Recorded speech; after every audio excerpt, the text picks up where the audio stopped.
Ladies and gentlemen, oh man, I'd like to say hello and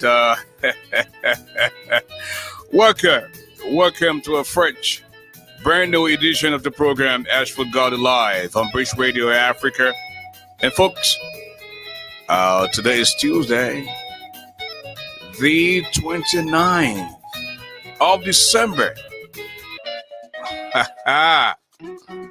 You know what? Before I forget, let me do this as a belated birthday treat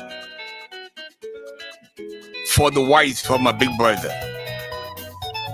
The name is Rita Frank Norman. Rita, congratulations.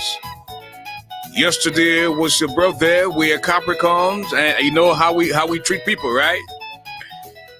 I'm told you're not feeling too well today, so 2 strikes at you. First, a belated birthday shot, and then a spirit recovery for you. And this one comes from me, your in-law. Also comes from your hubby, my big brother, Jack Norman as well. So just so you know, we're thinking about you. Recover speedily, and the guy continue to strengthen you. With that said, folks, what went wrong between Liberian musical artist CHRISTPOPH the Change and the Liberian National Police? We need you to weigh in as well tonight. We have a few folks on here that we see their say, and we will also need you, the audience, to weigh in as well, especially those who are in Liberia. If you were understand, we need to hear from you as well. Okay? We don't believe in police brutality. We also don't believe in civilians assaulting police officers. So, we are going to be here today to keep it fair and balanced. We want to hear the actual story. We saw a few images on the video, on the social media, but we need to hear from the horse's mouths. As always, tough times don't last, tough people do. The height of a man is never known until he rises, because there's no second chance to make that first impression. Don't see okra and swallow bone, because you can't hide your nakedness from bathing bucket. When God bless you, don't see that medicine. But when men know you friend black man. Trust no shadow in the dark, because a bald-headed man does not walk on the moonlight. When you see crawfish come from underneath the water and see the crocodile here sweating, please don't say that lie. Because you never know what can happen when you dive underneath the water.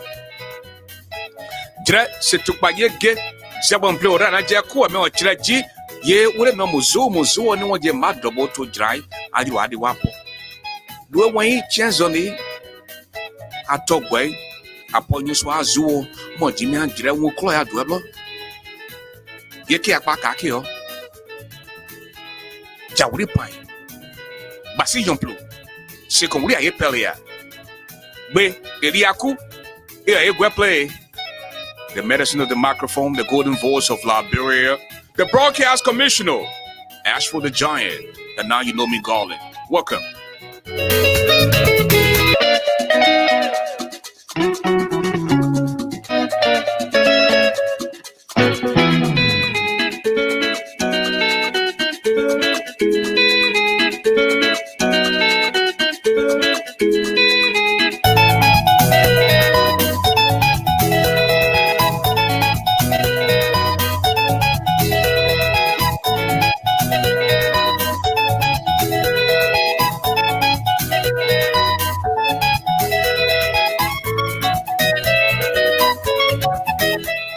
Telling you, coming to you from Detroit with about 35 degrees in Detroit, folks. I'm telling you, we've got lots of goodies in store for you. Please join me.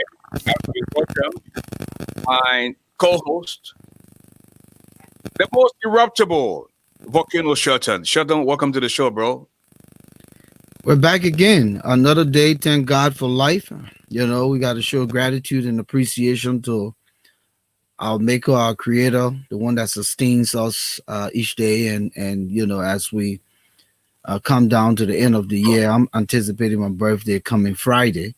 So I'm just, being a little solemn and quiet because it's been a long, tough year. But it's good to be back, Ashford. We're here for the Liberian people. We want to make sure that we bring the news as it is, and that's what we're trained to do, and we're still true to those values. And Shelton, to be quite honest with you, I hate to see black and call it white. And I know, and most of our brothers and sisters that live here in the diaspora and in other parts of the world, you know that you have to think twice because before you lift up your hands to assault uh, enforcement officer, you know. But again, we don't know what happened. The last thing I would want to do is to even attempt a certain uh, law enforcement officer. And by the same time, you, as the law enforcement officer, when you manage to subdue uh, the person in question, and this person now is in no way where they can harm you, and for you to continue to hit on them,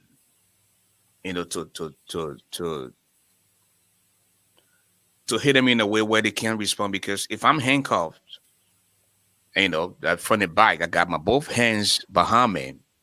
There's no way I can harm you. But then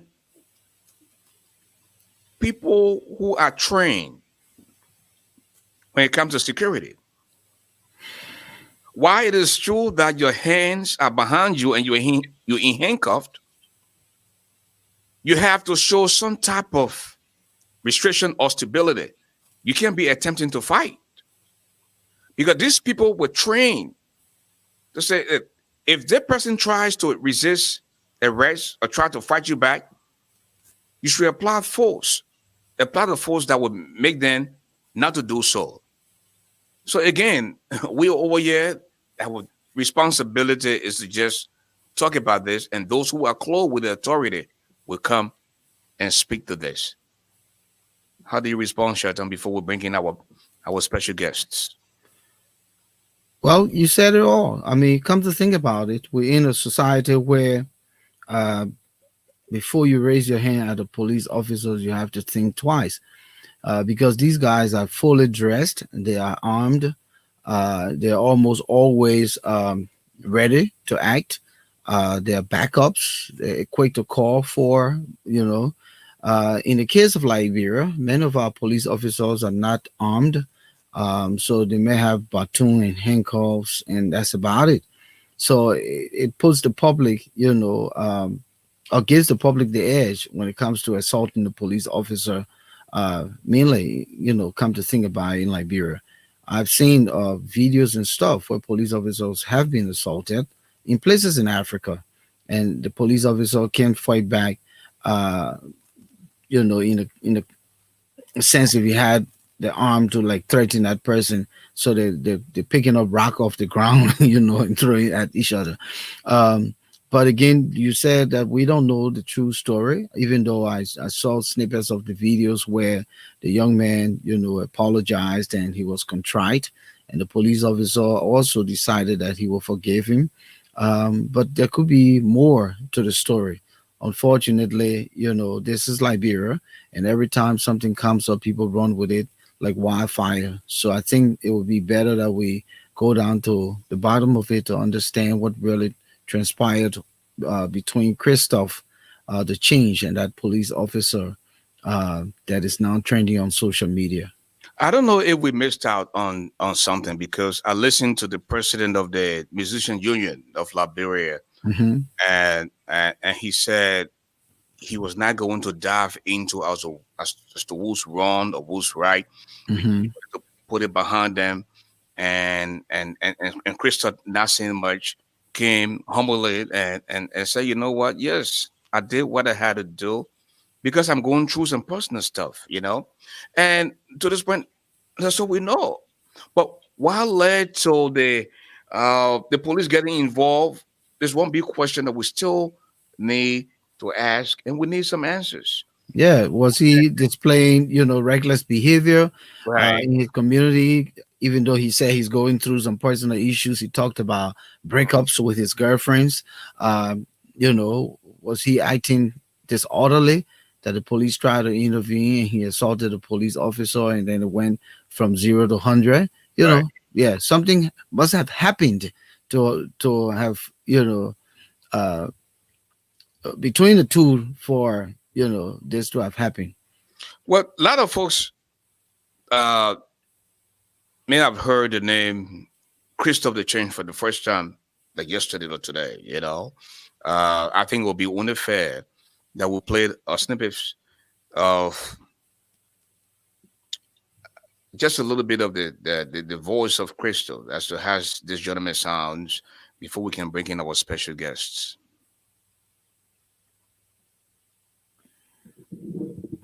Is the Homa Polaro? Name the people choice. No. He calls this one the landlord daughter. Okay. LT City stand up. Every time I telling the truth, they tell a story. Oh, scare money, make no money. I said so long, I get present, let me why I'm a warrior. Every time I telling the truth, they tell a story. Oh, they say I love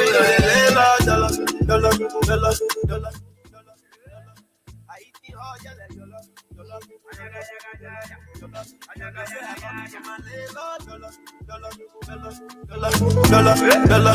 I eat the hard, yeah, dollar. I eat the hard, I say my people, y'all listen to what I come and tell you. Me I run for you, so I begging you and I hear you. You say I say check for little like who can pay you. All of you not for a relationship, so I come and spare you. So they cool, so they blah blah more like best look. Then I get tissue, but they put it inside my issue. They finish stick you a issue now, so I come and tissue. That's how you want those sides before you wear up a baby issue. And they say I crazy, I tell the people say I not know. Told me with be right and be now I treat that on your woman. I'm back with it, you know the boy, I'm sick with it. Every move I'm making is split to make a news with it. And that's the voice of Christoph the Change, So the landlord daughter. So actually, quickly, if you listen to some of the wordings in the song, you say, "Hey, you say I crazy." Yeah. So sometimes people act on what people said, they are. We talked about President Weah last night with some of the content of the song "Zombie." That illustrated how he feels about the Liberian people. Go hug Transformer, go do this. So say I crazy, I'll act crazy. Okay. So is that part of the justification? But yeah, I think we should bring Johnson and Mr. Bolay in tonight so we can talk about this. But sometimes the lyrics depict what the character is about and how they act. He could be acting out the song. Right. So why don't we bring them on? And at this time, let us begin with Mr. Johnson, Leo Johnson. This is based out of Hamilton, Canada, right, Leo? That is correct, sir. Good to see both of you. Last time I saw Leo was in December of 2015 in Hamilton, Canada, and this young man doing such an awesome job in holding diaspora Liberians together in that part of the world. Welcome to the show, Leo. Thank you so much. Good to see you again, ASHFORD, and good to see you also from Shelton. Yeah. Thank you. Thank you, and greetings to everybody in radio land, in social media land, in internet land, whichever land that you're watching from. We say greetings to you. Like ASHFORD said, my name is Leo Napolu Johnson. I'm coming in from Canada, and it's great to be here. Especially, I've often said to ASHFORD and other people that I like to follow the type of show that allows us to express our opinion, but also be open to learn. Because the truth is, none of us are masters of anything. We all have the limits that we go, based on our experiences and what we know. And then we allow the space for the exchange of ideas so that hopefully we can strengthen our arguments and our opinions on all sides. So I look forward to the conversation. It's a very interesting one. I've had my own reserved opinions that I'm prepared to talk about now, because many times you don't have the right platforms or the right opportunity. And you're always careful with what you say so that it doesn't do, if it's going to do much harm than good, then maybe sometimes it's good to reserve it. But when you got the right opportunity to say it in an impactful way, then you say it. So I'm looking forward to the discussion. Thank you. Okay, we want to go to Arizona, and we have somebody who is accustomed to dealing with folks who have mental issues, who, in fact, somebody who understands the way the human circle works. And at this time, ladies and gentlemen, please join us as we introduce to you Mr. Steve Bolay. Mr. Bolay, welcome to the show. Thank you, ASHFORD. Thanks to Shelton. As always, thanks to my brother and friend Leo. I know we came from all the way Ivory Coast and up here. It's always an honor listening to him and a pleasure sharing the same platform. I want to say Happy New Year in advance to everybody, especially those that are listening to us. As always, like I've always said, I will continue to say it, I believe the Liberian people are the most important people on earth. That's what I believe. But I also believe most importantly that the Liberian women are the most beautiful women. And I challenge any one of you in studio here today to dispute that. See the trouble you'll be in. That being said, I want to say thank you, and we're here tonight again. Oh, man. It was Steve Bolay. And again, shortly we will be joined by DJ Blue. The reason why we mentioned DJ Blue with his depth of international exposure, he has helped most of our local artists in Liberia, to counsel them and mentor them, and speak to them like a big brother. So they all respect him. So when I saw DJ Blue at the Liberian National Police headquarters, I said, you know what? I think it will be reason enough to talk to Blue. And speaking to Blue earlier today, he said he was going to be on. So as soon as we get a little signal from Blue, we'll bring him on. But Shelton, tonight, I want to ask the question: what went wrong between the Liberian musical artist CHRISTPOPH the Change and the Liberian National Police?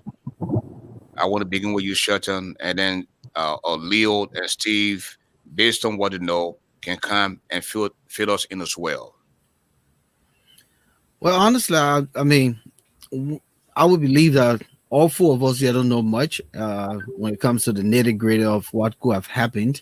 But again, when I earlier said that there may have been some kind of display of a behavior that was disorderly for the police officer to intervene, and maybe CHRISTPOPH, who's going through his own personal problems, may have reacted, other character. And again, these things are common in Liberia. People don't tend to respect the police officers in Liberia. I've seen,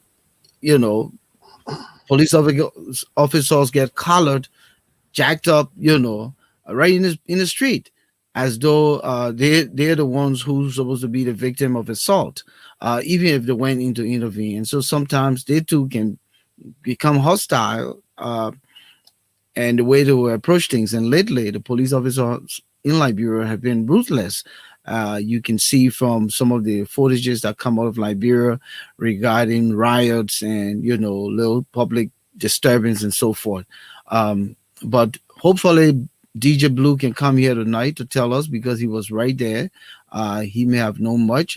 Unfortunately, the president of the Liberian Music Union did not want to, go back and forth with who's right and who's wrong. And they just wanted CHRISTPOPH to apologize, which he started to do. And then he started to go off, and it didn't come across well. So they had to, stop him from talking, because he was going off in other directions, things he was about to talk about, kind of displayed some kind of mental challenge. And that's why people are now believing that he has some kind of psychological problem. Before I allowed the next guest to come in, I spoke with someone on the grounds, and the person try to authenticate that these young musicians are doing some of the most hardened drugs you can think about in the country. Some of them are hooked to it, and it's their livelihood, and it's all about pleasure. And you can see people are turning into zombies. That's what it's about, and it's unfortunate. That would be a whole nother topic for us to discuss. The acute usage of drugs in Liberia by young people, and the side effects for the country, especially its human resource. Now, everybody's saying that Crystal needs help. What determines whether or not you need or help in terms of your mental stage? And I want to go to Leo to come in and give us his take. Then we can go to a guy who is professionally trained as it relates to mental issue and stuff like that. Come in, Leo. Yeah, I mean, this is a bit personal for me tonight, and for many people may not know, because I usually don't speak about these things in the public, because it hasn't been too long since I lost my little cousin, and Quincy Boris, famously known as Quincy B. Some of the people who know me from the camp will know that my relationship with Quincy, but and the family has since not recovered from the trauma of everything that happened and what could have or could not have been. And I'll tell you why. So I'm going to take this on a few dimensions here personally. What is happening to Christoph is not an issue that should be looked at in the context of Christoph, because what is happening to Christoph is the norm. And it's unfortunate that we keep taking these things in isolation when they happen, rather than stating the crisis that it is in our country. And I will say this tonight. There are two things I'm going to talk about. I'm going to talk about this from the deception aspect of those who call themselves manager of musicians in Liberia, those who are in the business of the so-called management business, first of all, and they position themselves as helpers to these musicians rather than providing them a professional opportunity for development.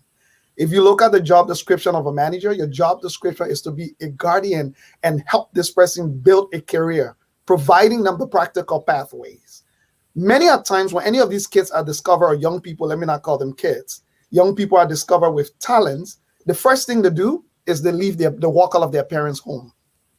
I will name many of them that are young, very young, that should not be living on their own, first of all.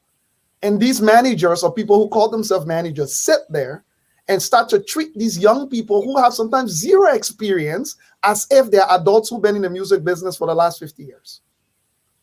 Another thing I will also say, if you're going to position yourself to a young, talented musician as a manager, then you should understand the context of the responsibility that you are taking on in the first place. Either many of them reach out to me, these musicians, and I tell them, I don't have the capacity to do that. So I can be a big brother to you for advice, right? If you call me and you're struggling or whatever, I can lend my advice to you, but don't misunderstand it. That's the first thing. The second thing I would say is, Ashford, this attitude of us accepting now in the Liberian society that violence is the only thing that people listen to. So violence is what we should resort to whenever something happens. It's every day. Whether it's political campaign rallies, whether it's the police responding to something, or whether it's even people engaging each other. The first thing people go to is violence. Now, let me get down to the issue with Christoph himself. It is always wrong to assault a law enforcement officer. I care less which part of the world it is. Whether it's in the United States of America or in Canada or in Liberia, it should always be wrong. Number two, it should also be wrong for a police officer to use unnecessary force on someone that they're trying to subdue, especially after they subdue them. But now let's ask the real question. What training do our police officers have at all? This is unfair that we are asking. Our police officers are unable to deal with this stuff that we're talking about, the mental challenge. As for we live in North America, even police in North America that get some of the world-class training are still struggling to figure out how they can respond as law enforcement officers to these cases when they are going to mental health crisis. Based on everything we've seen, Christoph himself have admitted that he's been in a bad place. He's been dealing with some mental challenges. But we are all leaving it, and people are saying Christoph needs to go to the church to go and see God. No. God has given us the wisdom and understanding for people who are professionals to deal with this stuff. But in Liberia, if you're a mental health practitioner, sorry for you, poverty at your era. Nobody will ever pay attention to you, even though we are actually in a crisis. So you leave God, because God is not a voodoo priest.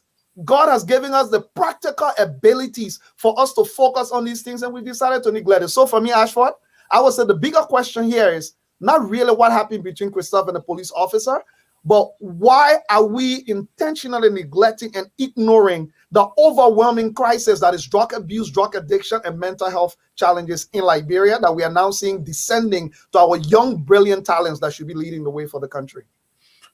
Leo Johnson making his presence known, and we'll come back to you, Leo. Who determines as to who is mentally challenged or who is not?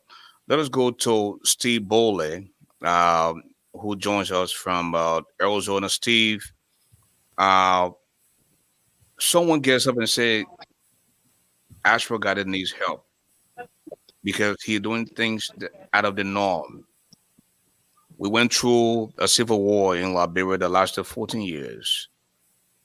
And a lot of folks don't think they are mentally challenged. A lot of folks don't think there's a need for counseling. A lot of folks don't think there's a need for rehabilitation. How do you respond to the recent incident with CHRISTOPH and the Liberian National Police? Thank you, Ashford. I think Leo laid some very important premises along with Shelton here from the get-go of this entire conversation. You see, last night before we left the show, I said this was one of my biggest concerns for Liberia going forward, long after George Weah is gone, long after politics. This is one of the biggest challenges we will have as a nation. And let me say this to everybody before I dive into the CHRISTOPH issue.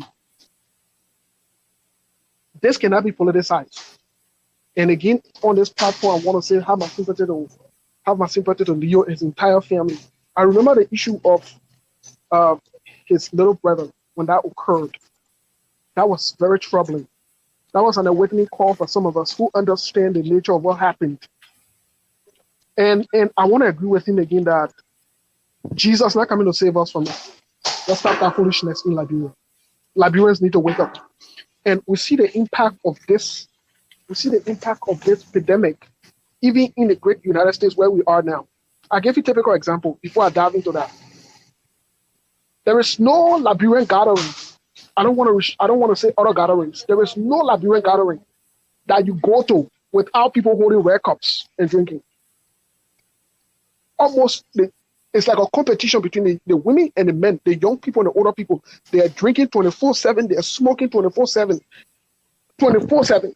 You go to any event where there is no red cup, people not drinking, according to them, it's not popping. But that is not the case for tonight, like we've always said. I listen to CHRISTOPH. We are in trouble, Ashford. We are in trouble as a nation. We are in trouble. I understand what I'm talking about. We're in trouble. This is all I know. Remember, I was on a show a few weeks ago and I said something about the death or the kidnapping or the arrest of those 3 young men. And I said, this is all I know. This is what I was trained to do. We are in trouble. We are in serious trouble. And if we as a nation don't take this seriously, the future of the nation is threatened.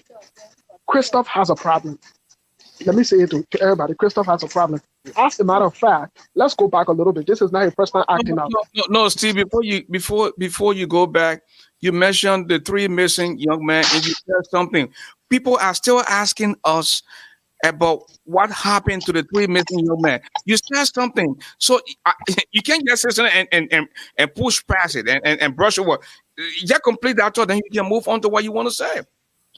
Remember, I told you from listening to the 3 young men's father, from listening to all the accounts. Remember, I told you that, and I stand way up to today, that the 3 young men, Mr. I don't know what his last name, it starts with B, Mr. something. Mr. Blamo. He knows what happened. Remember, I said that on this platform? Yeah. And I stand way up to today. I said it here. And some people were insulting me and were disrespecting me. The facts will come out. But we'll discuss that another time. Let's get to this issue of what's happening with CHRISTOPH. Let's get to the issue. Go ahead. Leo made a point that's very important that all need to pay attention to. CHRISTOPH is a star. So we get to see that part. What happens to the young man, the young woman that is not a star, that is faced with addiction, that is faced with mental health issues? What happens to them? Do you know how many people in Liberia die of mental health issues? 2016, I was there and I conducted a research by myself. I presented a research to Thomas Fowler. And this is not political. I won't be clear about it. And there is a record of it because Sekou Kane recorded a video in a town hall meeting. I told Thomas Fowler, I said, I conducted a research by myself 2016, where I went to the graveyard and I saw young people, because of the poverty level and the level of depression, they go to the graveyard, dig the grave, take the famaka heart off from the bones and smoke it. Do you know what that does to your brain? Do you know you are gone for life? You can't come back. This is the only field wherein when this thing is gone, you don't come back. There is no fixing it. It don't fix. That's why in America, you have people that call it a war of the state. This is how they come about. Because this thing, let me say this again. Anybody who can make decisions for themselves, people will make decisions for you. And in order for people to make decisions for you, this thing does not have to be in the right place. That's the only way. So when I saw young men also taking the light bulb, you know the light bulb? They take the fluorescing from in it. There's a powder in the light bulb, the fluorescent bulb, they take it from in it and they smoke it. It gets them high. Mr. Garley, not only that, I have seen young people in Liberia rather take $5 US that they're supposed to buy food with because of the level of addiction. They will suffer all day hustling. They get that $5 at night, they go to the store or to the nightclub and they buy beer, 5 different beer or 6 beer, and sit down around and drink it to keep them happy, to keep them entertained. So what am I saying? I listen to CHRISTOPH. I don't know what happened, like we said, but there are 2 things that I pick up on. The first thing is CHRISTOPH admitted that he has a problem. CHRISTOPH said it. It's not us that said it, for what he said. The second thing I picked up from CHRISTOPH was CHRISTOPH sounded very incoherent. So what that means to me in my line of work, it means that CHRISTOPH has something we call dual diagnosis. Now, and that is troubling. It's one thing for you to be alcoholic, but it's another thing for you to be alcoholic and have mental problem. Now, mind you, almost all of the artists or all of the performers or all of the talented people, to some extent, in the Western world, they use drugs to enhance them. Michael Jackson, to some extent. Whitney Houston, big stars. The only reason why we don't detect this thing easily is because theirs is managed. They have the money to be able to care for them. And so people like CHRISTOPH has a serious problem. So the dual diagnosis means, in other words, let me break it down. It means CHRISTOPH not only is facing a mental challenge, but CHRISTOPH also has an addiction problem. One person will ask me, say, how did you know he has an addiction problem? It's not normal for CHRISTOPH to be where he was. Everybody else, go look at the video again, was not sweating as CHRISTOPH was sweating when he was speaking. Look at CHRISTOPH's appearance. He was sweating when he was speaking. But not only that, he was incoherent. He was having loose of thoughts. In other words, he was jumping all around the place. What brought in Robert Salim? He was being interrupted. No. He was being interrupted. So, Ashford, even when you are interrupted, naturally our minds are processed when you are in the right frame of mind to be coherent with your thought. So let's take, for example, if Shelton is speaking on money, and I wanted to distract Shelton to speak on money, because Shelton is not under any influence, the first thing Shelton would tell me is, I'm not going to talk about what you want to talk about. I will talk about this money issue that we want to talk about. That shows coherence. Even when you are interrupted, most of the time you tend to stick with the issue.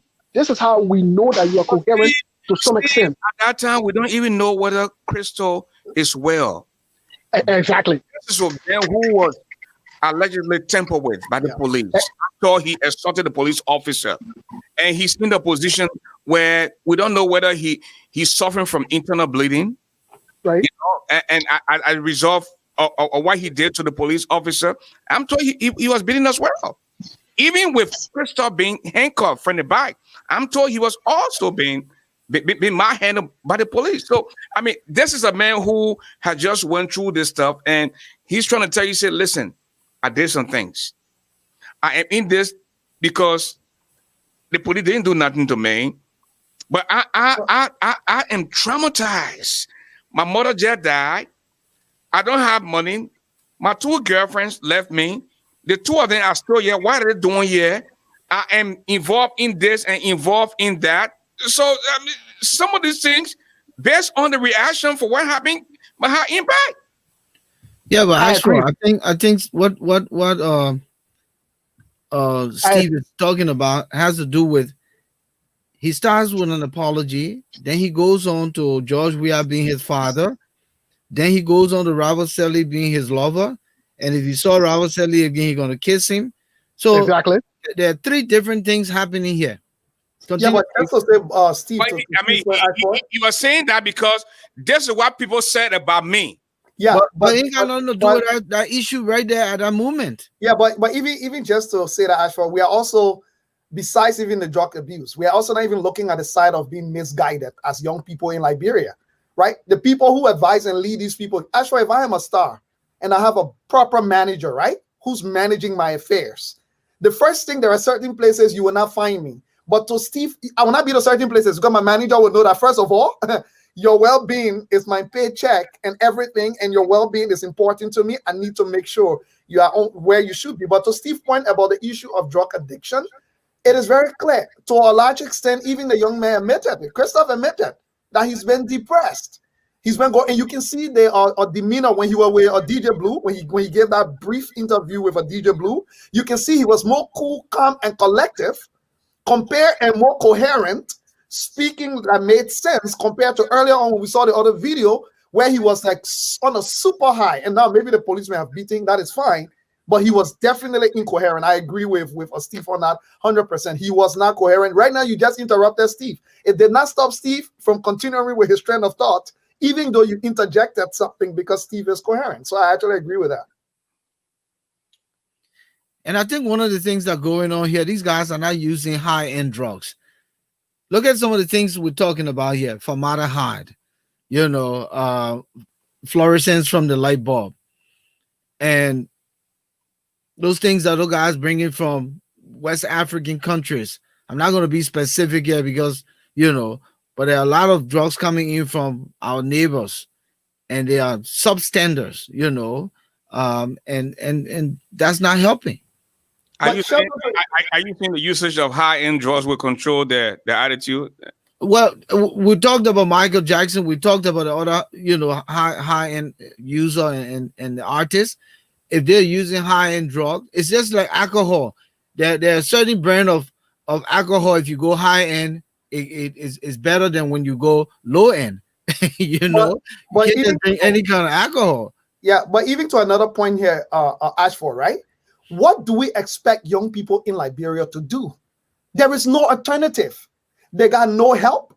We don't even have places for young people to safely gather and have activities and social activities. So I keep asking the question, we are putting all of this blame on young people. And my question is, what alternative have you given them? Let's be honest. The issue of the drug abuse, Ashford, you were just in Liberia.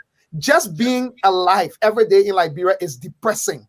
So imagine if you are a young person, you live in a household, your family cannot provide for you nothing, and then you got a little talent that all of a sudden people start paying attention to you, and before you know it, you are exposed to money. At the same time, the money you're exposed to is not even enough to get you where you should be. So what do? To hang out with the big boys. That's why I'm blaming managers and the people who are more experienced in this business.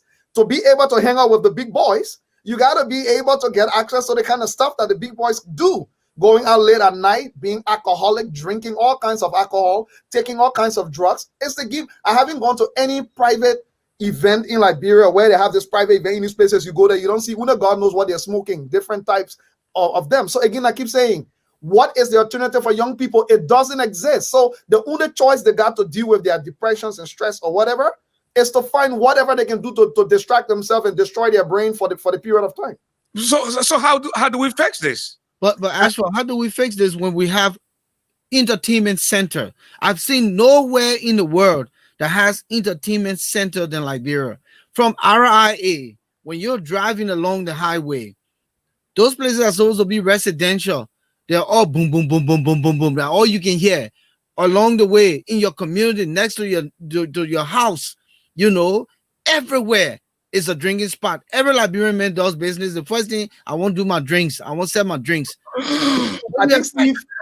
I think Steve is the professional here. But before, I just want to take on the other side of it, Ashford. The way we can deal with this, there are two sides to it. One, most places in the world, the first thing to do is tight regulations. Everybody can just open entertainment or smoking center in Liberia for free. You don't need to do nothing. You can just go in a small place, you open your thing, whether you're selling charcoal for people to smoke or you're selling gunpowder for people to smoke. No, there's no licensing and regulation of entertainment places, first of all. That's one. Number two, our communities have a responsibility, Ashford. We all live in these communities as big brothers, big sisters in the community. When young children are growing up, when they are not our children or not within our sphere, we don't care. Even when we see them go bad, we say, "No, our children," right? We let them go. And I want work and small like that. You never took your time one day as a big brother to say, "You know what? I love this kid. Let me try to let him know there's a big brother you can come to." The only way we can do it if it's a female, maybe when you're sleeping with the person or when you're doing something, then you go ahead and do it. That is the moral side. The reason I'm not talking about the government side is because we all know the issues. But as a community, even if the government do all the regulations, if the community does not, put the position where when a young man decide to take drugs, they'll be scared because they know how much the community supports them for not doing it or frown on it. When you have that mental, you know why I will never, even with my mom, who I can be scared to bring her alcohol bottle because I know exactly what her reaction will be immediately she sees it. So even when she's around, for me to even do it, I can be very skeptical about it. This is where we need to go as a country and not just shift the blame on everybody else. Leo, Leo, what we have in the budget for rehabilitation? So that is my point. First of all, let's support the mental health specialists. Let's support. There are people in Liberia. I know a lot of mental health workers in Liberia. Trained, but you know what? The government doesn't support them. The community does not even support them. In fact, I know places where mental health workers were chased out because they said they are the one encouraging crazy people. Mental health by the community. Mental health supporters are being targeted, or workers or specialists are being targeted. So yes, the government needs to do its side within the healthcare system, but even our communities need to do their part to know the job these people have to do is our future. Our future depends on it, or else I promise you, Ashford, there will be a time where you will not go to Liberia because it will not be feasible. But Steve, how does this help Liberia when you see somebody who perhaps has a mental health issue? You are seen as a crazy man. You are seen as a Zuko, and nobody wants to be bothered with you. How does this help eradicate the problem? So I think one of the very first thing that has to be done is we as a nation, and I'm saying we because this is, truly speaking, this is a collective work, and it's a hard work. I gave you a typical example. We have to shift from this mindset of somebody crazy, either they not wish them or they got to go to the church or they got to go see some kind of witch doctor. No, we have to switch from that. That's one. Number two, we also have to switch from the mindset where everybody think they can automatically just diagnose people because somebody acting a certain way. You can just jump on and just say they're person, they're crazy or they're like this, they're like that. It takes a lot more than that. Just so people are afraid that even when they're faced with challenges, they're even afraid to even come out. We have to, once we switch from that. But yesterday I was saying something that is very big because I will call two people named on the platform today. The DDD program did not do us well. Let me be honest. This is where part of our trouble started. You can't take somebody who came from a traumatic experience for almost 12 to 14 years, or maybe 10 years at most. I'll give it 10. And think that you can rehabilitate them within 2 to 3 months. That is not even realistic. That is not feasible. People who we normally do residential treatment for, some of them come in there for 6 to 9 months at least, just to get them to some extent stabilized where they can go seek outpatient treatment or outpatient care. So it's a big system. But here is the issue though. Remember I was saying something about confronting the lawmaker Thomas Fala? And he admitted that he says it's a big problem. I said, what can the government do, in order, like Leo was saying, to encourage healthcare workers, especially those who are professional in that area, mental health, substance abuse, and other things? What can they do? Because this will be our biggest challenge. You know what he told me? He said, my man, let me just be honest with you. I really don't know. And I respect him for that. So in December of last year, about the same time I was in Atlanta, Georgia, I wrote Senator Darius Dillon. I said to him, I heard in the messages there, I said, you got a project coming up about building institution. I am willing to volunteer some time to help train your people, to help train the people who will be there, to provide the necessary services or whatever it is. Do you know up until now, I've not heard from the senator about that? So the reason I'm saying this is this. And on the other hand too, on the sedition side, they say because somehow we are critical of the government, until we praise and worship, we're not useful. So what am I saying? I am saying the people who are in authority, they are not making it easy for them to have access to the help they need. Do you know how many help we can get? Should we raise this thing as a national emergency and crisis in our country for our partners? Do you know what we can do to help our people? Do you know, Mr. Garley? Because this is not a joke. When Donald Trump took over, what was one of the first things Donald Trump did? With everything we've said about Donald Trump allocated millions of dollars to combat substance abuse, addiction, because let me say this, this will be hard to say, but I have to say it. If we don't do this, in the next few months, the suicidal rate will increase, because when people are faced with depression and there is no answer to it, they tend to be suicidal. It's just a fact. And I'm worried about Christoph. I'm very worried about Christoph. Thank you, Steve. I'm very worried about him. Before I go to Sheldon, I think we should do our audience justice by going to the telephone line. And the number to call is 248-979-1718. I beg you, please respect the time. I am going to give you 1 minute to say your piece each. Hello, caller. Yes. Sure, how you doing? Good. I'm looking for 301. The last 4 digits, 9538. Go ahead, make a point. Yeah, how you doing? Okay, great. You guys are discussing something very, very important. You asked a question, ASHFORD, and said, what can be done to address the addiction and the mental health problem that we have in the country? All right, this cannot be, I heard what you said, but this cannot just be done on the community level. This thing has to be done on the national level. The government has to make sure they appropriate funds in the budget so that they can address these concerns. And we're not asking for the community, we're asking for the government level. And Mr. Bolay stressed that. He said something has to be done within the budget to allocate funds for this. Yeah. So I'm just adding my voice to that too, because this cannot just be done on an individual basis, on an individual level. That's not possible. It's a holistic situation, and this thing started way back from the war. Okay, it started way back from the war when we had child soldiers taking guns and moving and fighting and killing people. Thank you. These people were never rehabilitated. Thank you, my brother. So if we have a program, set national program, that will help. Thank you so much. You're welcome. Thanks for being a part. We have Jan on the line from Indianapolis. Hello, Jan. Welcome to the show. You have 1 minute. Go ahead with your point. Hello, Jan. You're live on the radio. Going once, going twice. Shelton, come in. Yeah, okay, ASHFORD. Good to be back. Listen, we talked about. I think we have Jan back. Hello, Jan. Yes. Hi, Mr. Garley. I'm so sorry. My phone was on me. I tried to take it out and. Okay. You're back. Go ahead. Make your point, Jan. You're live on the radio. I specialize in psychology. We are psychologists or specialists. My degree is actually in international psychology, and I travel all around the world from some places. And right now, I'm specializing in addiction counseling. That's what I'm doing right now. Somebody line is bad. I don't know what's going on. Yeah, somebody line.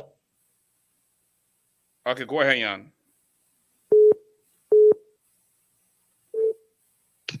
Hello, Jan. Are you still there? Yeah, I'm still here. Somebody line was okay, bad. Go ahead. Just go ahead and make your point. Yeah. You have 1 minute, please. Yeah, so I just want to make myself, make my contribution on this unique topic. I even wrote an article on that and stuff. But the question is, what can be done? We are psychologists, Liberian psychologists around the world. we got to come together to create what we call the Liberian Mental Health Association, so that in a year time, like we have a 1 year conference, national conference in Liberia, to educate our people on those kind of issues. The effect it have on people, those things, government cannot do it alone. Even though these are the least topic that people will talk about in Liberia, especially government officials, you will hear government officials talking about. These are the least topic you will hear people talking about. And these are the underlying needs of our problems today in Liberia. With all the trauma that we went through during the war, the Ebola,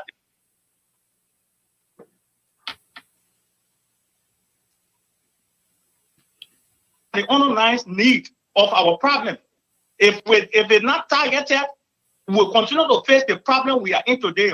So one of the main things that we need to do as professionals around the world, especially mental health professionals around the world, we got to come together. We form what we call the Liberian Mental Health Association.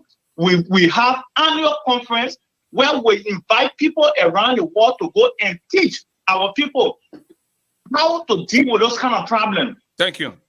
Thank you, Yam. Thank you so much for being a part.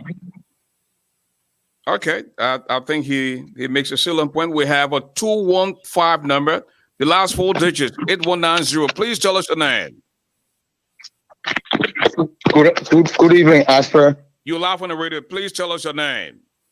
Hey, my name is Victor, and I'm calling you from Charlotte, North Carolina. Victor, you're live on the radio. Go ahead, make your point, quickly. I just want to say this. Why it is the truth that Leo are pushing back from the government? But I just want to say that there are too many bureaucrats in our governance system in Liberia. And we got ministries that are clustered together that need to go autonomous, that can help, in some of these directions. For instance, the Ministry of Health and Social Welfare, I think the social welfare part of the ministry needs to go autonomous from the Ministry of Health. Because as you look at it right now, it's like even the health portion of the ministry is giving the minister a big problem to work, and leads to talk about the social aspect of the ministry. So if we have a social affairs bureau or whatever, where we got people managing it in this study, I think it will help the country a lot. And that was one of the reasons why we did not do well, like Steve said, with the DDR program, because the Ministry of Health only focus on only health issues, and they don't talk about these social problems that is taking over the country. So if the legislator can see how best they can revisit the act that put the Ministry of Health and Social Welfare, that they can separate the health portion from the social portion, I think it will be a good thing for Liberia. Thank you. Thank you, and have a good night. Thank you. Shelton, you listen to Steve, you listen to Leo, and you just listen to the callers. Listen, what the caller just said, I wrote a graduate paper on that issue regarding breaking some of those ministries apart. When we established the Ministry of Health and Social Welfare, our population was probably 1 million. Today we're 5 million. If you also consider the two ministry, the one ministry with two components, they're still not able to handle just the health aspect of it. Also, similarly with the Ministry of Information, Culture Affairs, and Tourism, why can't we have Culture Affairs and Tourism as one arm? If we're going to go into, tourism, and if we're going to, tap into our heritage.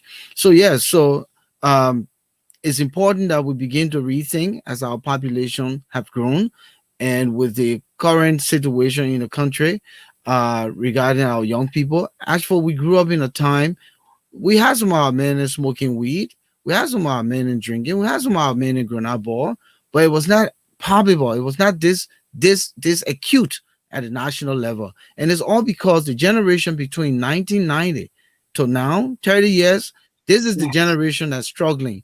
I grew up with Banan Pikin. And besides all of us growing up as Banan Pikin, man, people look at you differently. Even saw cigar with you. Exactly. Yeah. Even though in the slum, in some of the tough era. Yeah. But for you to hold cigarette, my man. You still better hold cigarette? No girl won't talk to you, sir. You're a big grown man. So adults used to hide to even smoke. We're not accustomed to, so we have to do everything we can to see how best we can help our little brothers, our children. But hold that thought. We're going to go back to the telephone line. We have Mr. Carl Gerbil on the line from London. Carl, hello. Welcome to the show. Good afternoon, everybody, or good evening. I just want to make my contribution. I have the opportunity to work with mental health kids. And what causes the problem is depression. You know, when you lost hope in life, you got nowhere to turn. Then you go be depressed, stressed out. You don't know where to turn.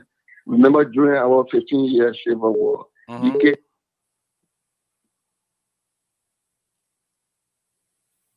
homes and stuff like that. Now life has come to reality. They can't find the thing nowhere. So they lost hope in life. So the responsibility is on the government to build a rehabilitation home to keep the guys there and give them hope. That there's hope in life and give them medication, because in case we give them medication twice a day or 3 times a day, depending on the level of their depression. Don't get depressed. They use weapons to harm themselves and other things. So we are very careful looking after them. I think this responsibility is the government to build homes to keep the guys there. Anybody can be depressed and go crazy. No guys on the street that go crazy, people walking around. They're not stupid. Hold on, Kai. Hold on, Kai. Miata, please mute your phone. Miata, please mute your phone. Go ahead, Kai. No guys on the street because crazy people today. They're not stupid. They understand and they see what we're doing. They are normal. But they just that they lose hope. But if we give them good life, give them good home, give them opportunity to change their clothes, you see they will become normal. So what the government needs to do to start building homes to keep them there for shutting down 1 or 2 years to rehabilitate them with medication, stuff like that. So much, and give them hope. Give them hope.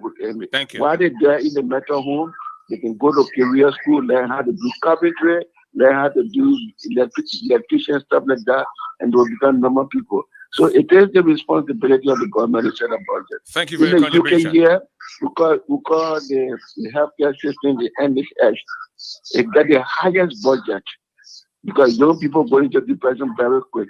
Thank you, Kai. So the budget of the then thank you so much. Okay, we have a 215 number. The last 4 digits, 9871. Tell us your name, please. Ashford, my name is Edward. I'm calling from Philadelphia. You're live on the radio, my brother. Go ahead, great conversation. I just wanted to talk about addiction. We have to draw a line between addiction and what we do socially. You know, there's social drinking and there's an alcoholism or addiction to other drugs. What I want to say here is addiction usually is a coping mechanism for something that's bothering this person. Before we can help this person, we have to get to the bottom of it. I happen to work with veterans who still, from the Vietnam era, who still suffer from PTSD and MST, etc. During our war, during the DDD or DDR program, we only whitewashed the problem and we failed to address the problem. Today, we have the effect of what happened to these guys. People are still struggling with things they encounter during those bitter years, our bitter past. Most of these guys, they drink or they take drugs because they still see some of those images. They still hear things. Some of these guys still have problems with sleep. But before you can get to the bottom of it, I think you guys are hitting the nail on the head. Psychiatric health is not cheap. There has to be an allocation in the budget to, first of all, train more people who knows what they're doing, and then going out there and giving. It's not just anybody talking to anybody. I think Steve said it. You know, him offering to help train people. Psychiatric health is a whole different career by itself, and I prefer that people respect that career Thank or you. people who are professionals in that area. Thank you, brother. You Thank you know. so much. Thank you. Thanks for calling. Okay, Miata, you live on the radio. Go ahead and make your point. Yeah, I agree with you guys. My daughter is a psychiatrist where everybody, the first guy, Steve, what Steve said is the right thing, you know. They need a budget. Most of the kids don't even have nowhere to go in Liberia. Depression. Some of them even went to school. They can't find a job. Nothing, you know. So you just get depressed. You sit, all kind of crazy things go in your head. So that's all my input. Thank you. Thank you. Again, Shelton, I want to agree with most of the suggestions. Ashford, can I complicate this? Yeah, tonight. No, I know you're going to come in, Leo. We'll bring in Shelton. Shelton will in. But listen, sometimes you introduce a topic and we get carried away and just dive into something completely different.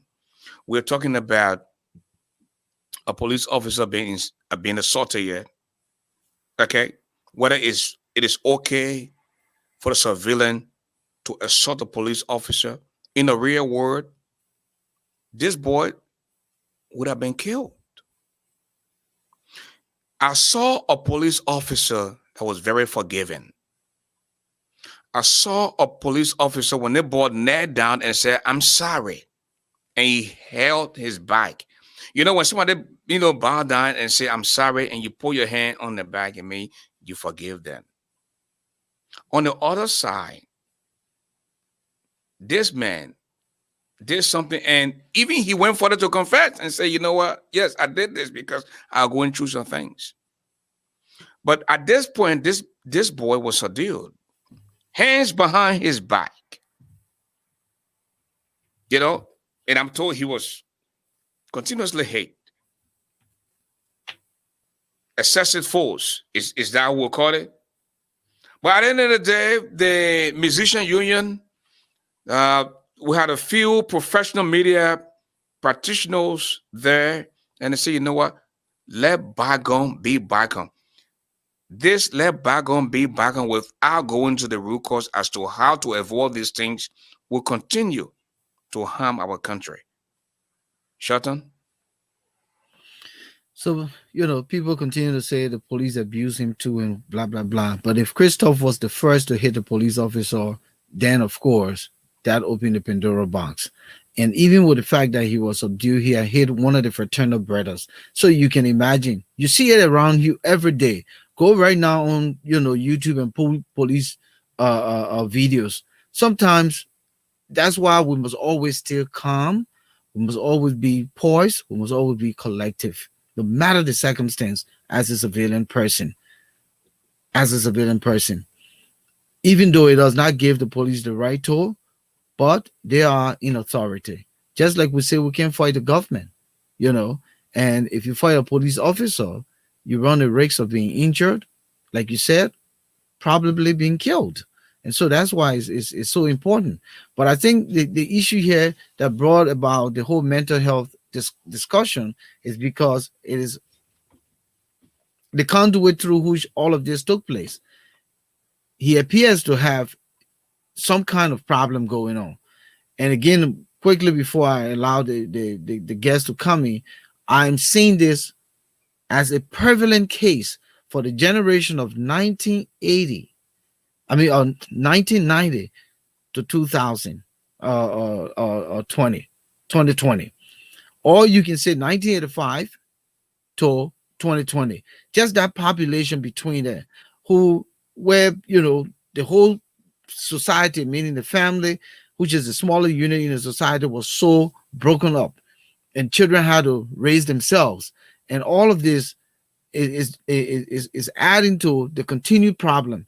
And if we don't arrest this problem, I'm telling you, the truth is, the very government, the very higher ups who are riding and high and big, they will have a population of more Zogos to deal with. The armed robbery would be broad daylight. The nabbing, the attack would be broad day. It won't take nighttime again. And it's coming because the generation of Liberia right now, or the overall population of Liberia right now, comprise more young people than older people. So imagine if all of these young people don't have a place to rehabilitate, to get back into the mainstream of society, where society can help them retool and put them back in a functioning world so that they'll be able to contribute. We run a serious race, and I don't know where Liberia going to be. And with the current government, if they're not paying attention in these 3 years that they have left, plus the government will come, and if they are the ones to repeat, there will be more of a serious problem for Liberia. Okay, before we go to the lines, want to go back to Leo, Steve, and come in, Leo. Yeah, thank you, Ashford, and thank you, Shelton, for actually laying that premise, because I was about to say, again, anywhere in the world, like I said when I begin, it is wrong to assault a police officer, even if they malhandle you incorrectly or illegally. That is the reason why we have the justice systems. And to your point, Ashford, but the bygone be bygone, is very disappointing. I'm ashamed. You haven't even gotten to the point to determine what a bygone should be bygone. This should be investigated first. Let the facts be established. Let everybody understand what happens. And then the justice system can decide whether it's something they want to waive and, pardon both people. The justice system have that ability to say, we'll pardon the police officer. We'll also pardon CHRISTOPH if he was in the wrong. But to not even investigate, to just say, okay, send it two people apologize to each other, so let your bygone be bygone, is an indictment of our justice system to begin with. Second of all, Liberia is the only country where victims of a brutal civil war are called Zogos and the perpetrators are called honorables. That is the root cause of our problem. And we are comfortable with calling the perpetrators honorables, and we proudly walk around the street and call the victims Zogos, some of whom were as young as 10, 12 years old. Now we have a second generation of Zogos. I call them poverty Zogos now. They are not ex-combatants anymore. These are just young people who were born into abject poverty. And I keep saying this, we can build all the rehabilitation center in Liberia. If we don't give young people something to aspire to, we're wasting our time. We'll only be doing triage. That's all we'll be doing. And lastly, let me disagree a little bit, Ashford, with some of my panelists and some of the callers. Everybody keeps saying the government must allocate something in the budget. What budget? The voodoo economics. The budget is 535 million.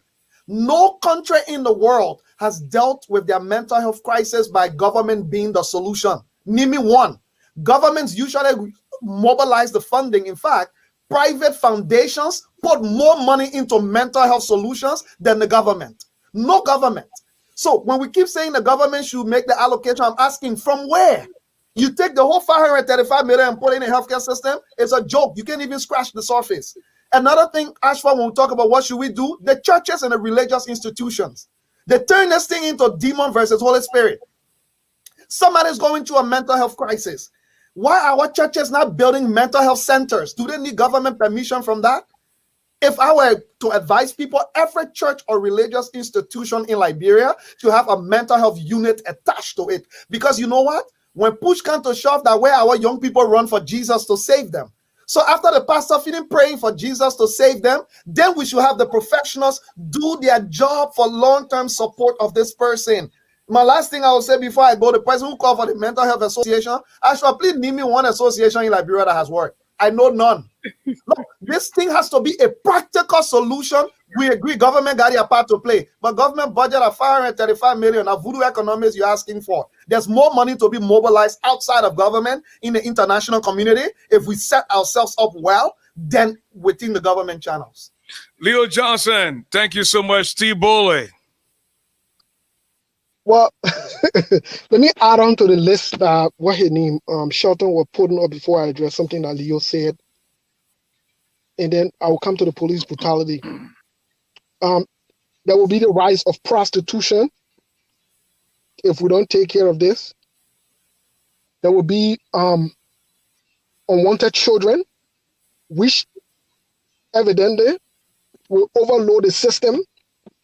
There will also be the spread of STDs and unwanted illnesses, because once most of these drugs that people use, they don't understand whether you drink alcohol, whatever it is, it has the ability, the potential to make you, to alter your mind, to get sexually aroused, and you want to get involved.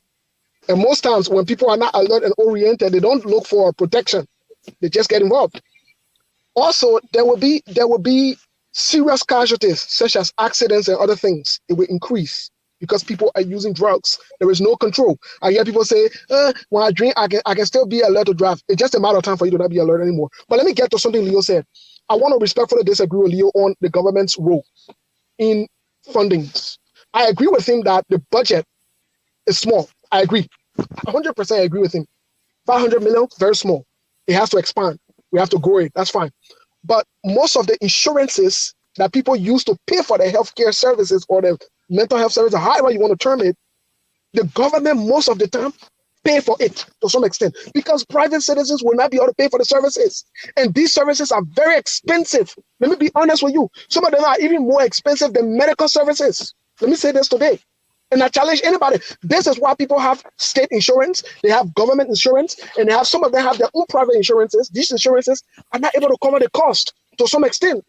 So I would say the government will have to play a bigger part and a bigger role into this. But I agree with him too that we need to expand this outside so that the international community can help. But yet, we need to come up with a plan. And yet, again, we also need to ensure that the young people have something to do, to look forward to hope to. It cannot just be hanged out and left out in the air and think that it will happen. And yes, the churches need to get involved. But let me say something about the churches. Even the pastors, most of the pastors are not trained, even in their own field, to be able to provide the necessary support from a spiritual standpoint. Do you know that in these countries, let me say this, for those of you working hospital and stuff, do you know that in these countries, they have those they call the chaplains. The chaplains are responsible to provide the spiritual services that are required from that other part, whereas the counselors and the therapists provide the psychosocial or the mental health part of it. So it is divided. Most of our pastors don't want to care about it. When they care about selling miracle oil anyway, they're selling miracle oil, collecting offering. I want to care about it. They don't even care about the issues. You go to explain your problem to the pastor probably won't sleep with you, or the pastor will take it and be the next talk of the town. But let's get to the nitty gritty here. That issue of police brutality. 30 seconds because we got to go back to the phone line, then we'll go back to Shelton, please. That issue of police brutality, let me say this, if that issue was on this side, we're probably talking about death of CHRISTOPH, because you know that thing is serious. I said that thing is serious. I've said that to somebody. We won't be talking about death. Yes. And truly speaking, what Leo says is on point. The justice system needs to be held accountable. Look, this thing of let's forget about it and let just leave it and the people apologize. This is where also I'm disappointed in DJ Blue. I don't know him, but I'm disappointed in all of their action, because they should have stood there, let the investigation take its course, and like Leo said, let the findings come out, let the report come out. We know what happened, then they go to the next step. You can't just push everything under the rug. Had this been somebody else who was not famous, how would they have gone? How would they have gone? So we need to ensure that the right thing is done. And also the police officer also needs to be held accountable for what he did to CHRISTOPH. We got to talk so and talk so. Thank you. That being said, this is my point on it. Thank you. Thank you, Steve. Sheldon, want to take a few calls and then we'll come back to you. Sure, Ashford. We have a 780 number. The last 4 digits, 5283. Tell us your name, please. Hello. Hello. Yeah, you're live. Okay, you're live on the radio. Go ahead and make your point, please. You have just 1 minute, please. Yes. Okay, my name is Russell Pratt. I'm calling from Canada. Okay. And one of the things that we face in Liberia today, I will just go straight to the government. I like the government, but one of the things that the people that cause problems to the country today, the government is playing with them. So these are all the things that transfer into the children, the young people in the country. We have senators that say, okay, we're going to take rack and stone the president convoy. So the young children yelling it, and all the know now is violent. So we are putting the people in power, in place to tell us what to do. If the people cannot make right decisions for themselves, to even think before they talk, how can they make decisions for us? So we got a long way to go. We're going to have a lot of problems. Because like you said, let's keep it, put it on the table. This is why we have a problem in Liberia. The people that suffer us that make them all to come to Canada to be free, and there's that people walking up and we're calling them the hero. So we got a lot to go on. There's a lot to be done in Liberia. Thank you. But one of the things I want to say is that We all need to go down to fix it. We all need to go to the private sector. Thank you so much. One of the things that Liberian lack of, Liberian don't know millionaires. Your 1 minute is up. Thank you so much. Your 1 minute is up, and we have a 301 number 9538. Please go ahead and tell us your name. Ashford, my name is Ute Tawe. Tawe, welcome to the show. You have 1 minute. I'm constrained to come into the to call back. I got an issue with what Leo said. Leo makes some salient points, very, very good points. But the fact that Leo cannot understand or cannot see the need or the role of the government in this particular drive or in this particular campaign is disappointing. The government has to play a role, not necessarily when we talk about budget being allocated, we are talking about the government taking the role, taking the lead, doing the education, creating the awareness, mobilizing so that it becomes a national campaign. That's the only way this thing can be resolved. But the government is paying a blind eye to what is happening to its own people. It's sad. This is why we're talking about the government initiating this. Thank you so much. Thank you. Okay, we want to go to Jan again. Jan has just reappeared.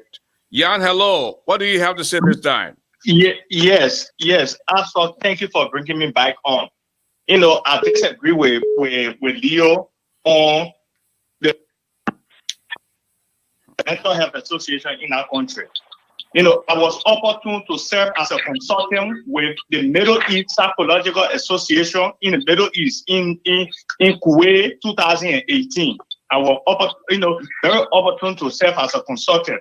And I was also opportune to draft, to be a part of a team that draft a curriculum in Ghana. There's a mental health school in Ghana to draft a curriculum for that school. So mental health in Liberia is our problem today. If we, as a professional, mental health professional in this country or around the globe, cannot come together, to create that awareness for the government to see that, okay, we have professionals that can address this need, the government will not be able to talk about it because all those government officials, most of them don't know about mental health. So we have gone to school and have learned the technical know-how how to deal with those issues.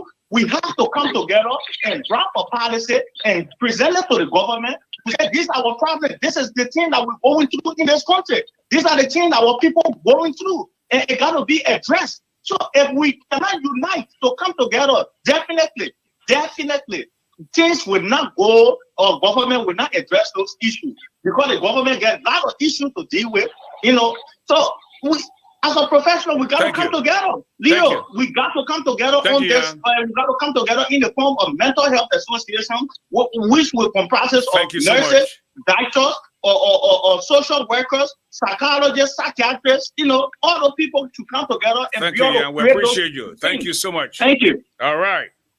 Kai is on the line again from London. Hello, Kai. Yes, thank you. Yeah, thank you for the opportunity once again. I call to differ with your host for Canada and Leo. You doesn't seem to understand the mental health issues. It's one of the heavier issues in the mental health, in the healthcare business. The mental health patients, they have to eat 3 times a day. They need medication to calm them down when they get agitated. They need their staff to get paid. Who does that money come from? From the church. If the church takes the responsibility, what does the church get the money from? It's the government's responsibility. All we need to do is make the awareness to the government so that open up a big budget and set budget aside for mental health.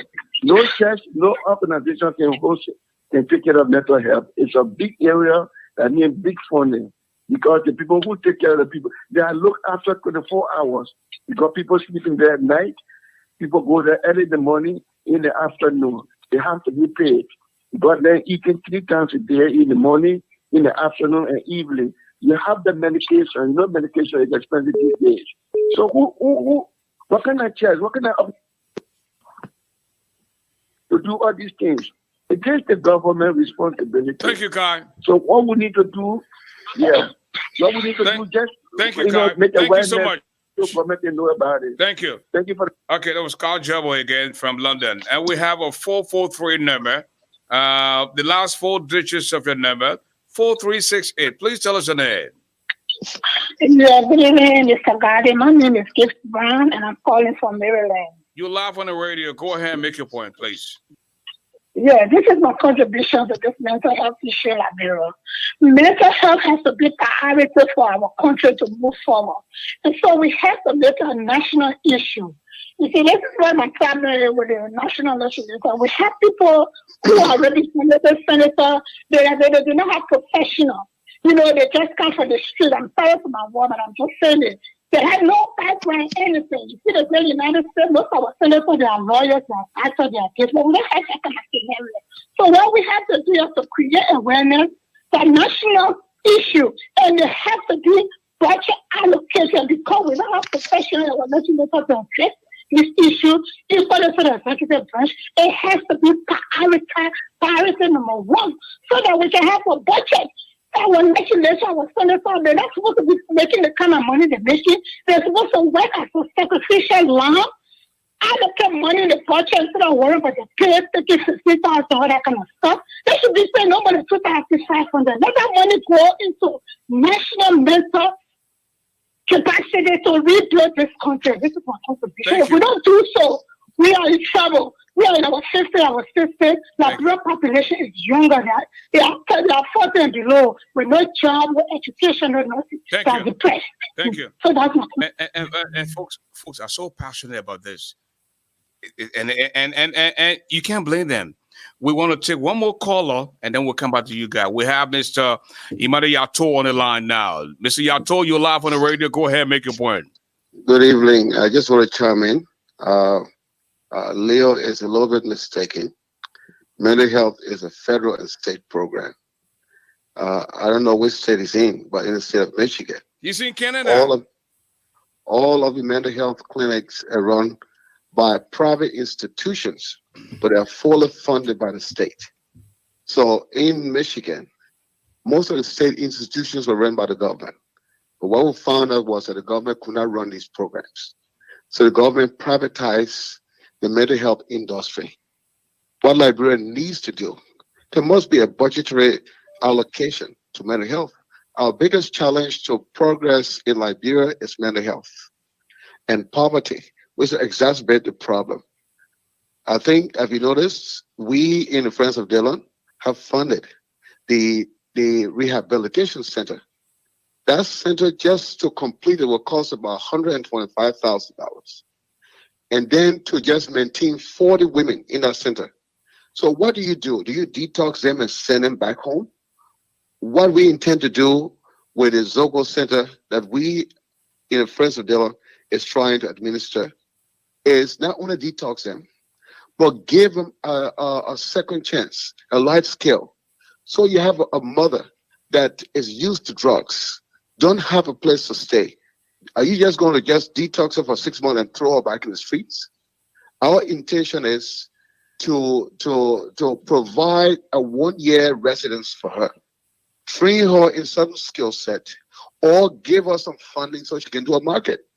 Because if she has a kid and all she's used to is drugs, she have nowhere to go. So what Leah is saying, although it is true, you have 30 seconds. It is effective that if you administer the program through the religious organizations, where the churches are more involved, but it must have some state funding, or else it won't succeed, because you don't have the capacity to generate income in Liberia on a yearly basis as a nonprofit. So it must have a government funded effort, but it shouldn't be run by the government because it will really fail, like JFK or everything else. Thank you, Mr. But the government allocate those funding through private institutions. I think they'll have a very successful rate of return on their money. Thank you. And you know, I don't know what people coming here to talk about. You know, the loan or talk about this is listen. We're talking about the topics there. We need to stick to the topics. You know, Imade Yato is my friend and big brother. You know, we're not having a program to talk about Dallas DeLong or talk about George Weah or to talk about whoever. We are talking about the situation. We're talking about the topic right now with CHRISTPOPH the Change and the Liberian National Police. How did Dylan need get to come into the whole thing here? Maybe Shelton knows something I don't know. Maybe Leo Johnson or Steve Bullen knows something I don't know. Come on, man. Sometimes we try to read our space around here, man. Yeah, no, this is what he was trying to align with the topic, because they raised money to build a mental health center in Liberia, and it's the first of its kind, probably by a sitting senator who's taking that initiative through his friend's initiative, the Friends of Dylan. That's why. But let me call a spade here. Do we think that Liberia is able to handle this humongous situation we're talking about? Whether the government, whether civil society, whether our communities, we have not even created a mindset. It begins with a mindset. We're still in denial. Everything around us, we blame it on the war, but some of these things had an underlying effects coming into the war, and now is beyond control. And as I said earlier, it is for this generation that I talked about, at least from 1985, because you were 5 years old coming into 1990, and then 1990 you were born. What do you know? You know all about chaos. Even in the days of Ellen Johnson's leadership, it was not just that stable, it was not that rosy, it was not that better. Then you come into President We are 3 years, and it's still hardship and hustle and drinking spots everywhere. Nothing really going on in the country. The economy is not robust. There is no stimulation in the economy. They're depending on the little petty cash coming out from donors. So where will you take this money from to start this humongous initiative? Because this is the greatest initiative that any government can put his hand around. So we're just talking. The Liberian government is so prone to corruption that they will even be thinking of taking money to put into mental health. So we're not on our way. We're not on our way, and I don't know how soon that would be. It would take us forever. With every other thing we've taken forever. Okay. Mental health is not one of those ordinary topics. It's not. Even here in America, there's a lot of struggle. The federal government, the state government, the funding gets cut every time in the budget. So imagine that. It gets cut. And the cost of sustaining these guys, the medication, the sleeping arrangements, staffing, all those things, it claims high. So I don't know how we're going to really tackle that in a third world country that is polarized with corruption, and the ministers and the government officials want to take everything for themselves first before looking at the society. Okay, well, gentlemen, I want. Sorry, a lot of the callers had a comment on me. Listen, they could have did what they had to do. All right. Let him just honorate himself a little bit. Listen, now, I cut the short. I'm sure, listen. Leo and Steve, based on what Shelton, just said, I know you listen to the callers, all right, and you have your point, and I am going to give you the chance to come in with your point, because we operate on time now, all right. You don't understand how this has been paid for, right? Yeah. But I just want to take this time. Before you come in, I want Shelton to talk a little bit about the phone drive. The phone drive, and then after he does that, then you can come in, Leo. We can go into Steve, and we can call this a night. So Shelton, talk a little bit about the drive, the phone drive. So thank you very much, ASHFORD. This is Bridge Radio Africa. We're coming your way live via YouTube and Facebook. We want to encourage all of you, our listeners, viewers. Those of you who are avid, followers of us, we have about 24,000 followers, and we're still growing. We encourage you to participate in this endeavor. This endeavor is to generate income to keep this platform alive, because to be honest with you, technology, the cost is growing and is expensive, and we've been coming out of pocket. Over and over. I'm spending my pocket now. Yeah, we've been coming out of pocket. Just me on my end. Needless to say, Ashford and his whole trip in Liberia that was funded out of pocket. So we want to keep this platform alive, and so we're asking for your generosity to become a member, a family member. I will put it that way, just for $10. If you want to do more, fine, but $10 a month, that's $120. You can choose to pay in the first quarter, in 6 months, in 9 months, or a year, or just pay one time. And if you even want to continue to do other things with us, would be appreciated. We also want to tap into your talent. If you have specific talent in marketing and fundraising and all of that, we appreciate it. Just reach out, call the number on the screen, and you'll be speaking with our team, and we will give you all the details. But it doesn't come free. We will also be making you aware of some of the perks that you will benefit as a result of this platform and the projected radio and television stations we're hoping to establish in Liberia to participate in the country.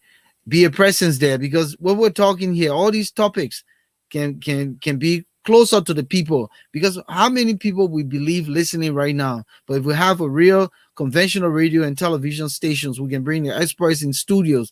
They can be right there, and it will help to disseminate the information even more closer to the people. Thank you, Shelton. I want to go to Leo. Leo, come in, my brother. Thank you very much, ASHFORD, for bringing me back in on this. And let me just make this important point.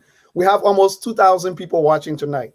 I am going to make $100 donation to the fundraiser.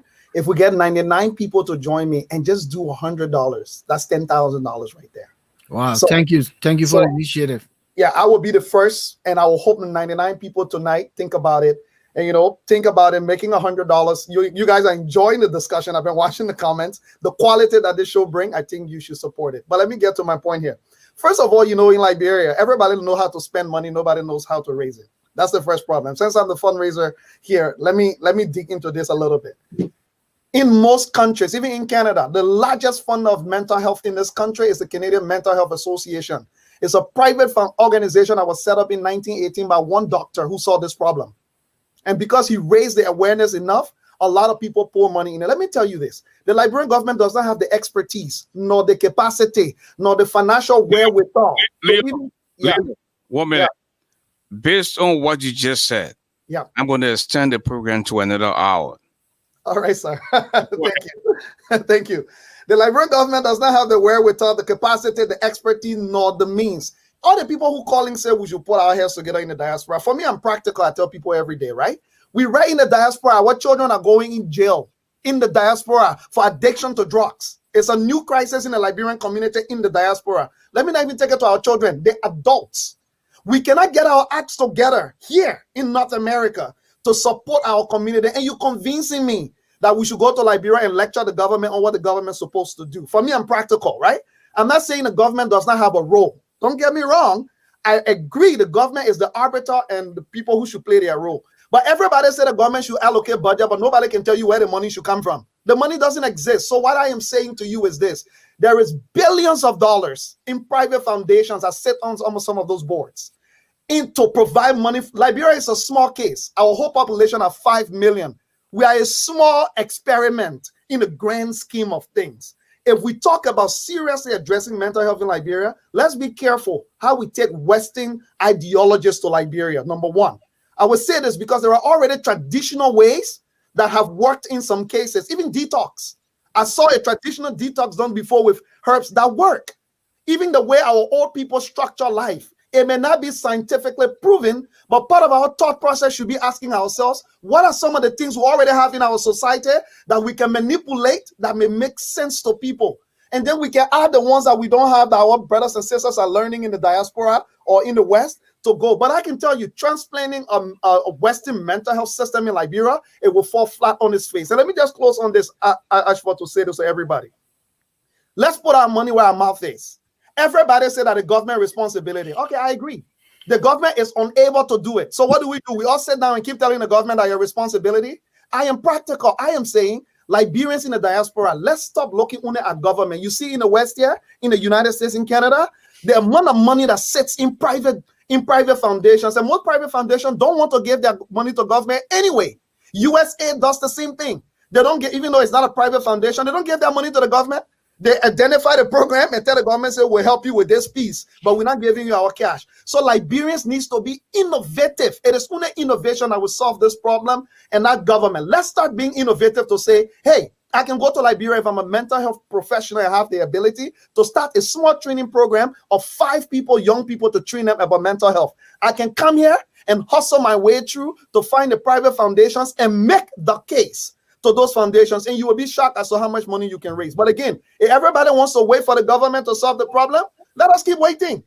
I can tell you today, the government is not able to pay police. The government is not able to pay doctors. The government is not even able to pay teachers. And you telling me the government should make allocation in the budget for mental health? From where? Where is the money? It doesn't exist. So let's start asking ourselves the hard question. How can we mobilize and find the resources? And in my opinion, it will be smart innovation outside of government. Every politics is local. The moment the communities start to prioritize mental health, you will hear senators and start talking about it when they want to win election by force. Because they will know people start to say, me, the one who I will vote, and let you tell me how you will solve the problem with our brother and sister and who are Zogos.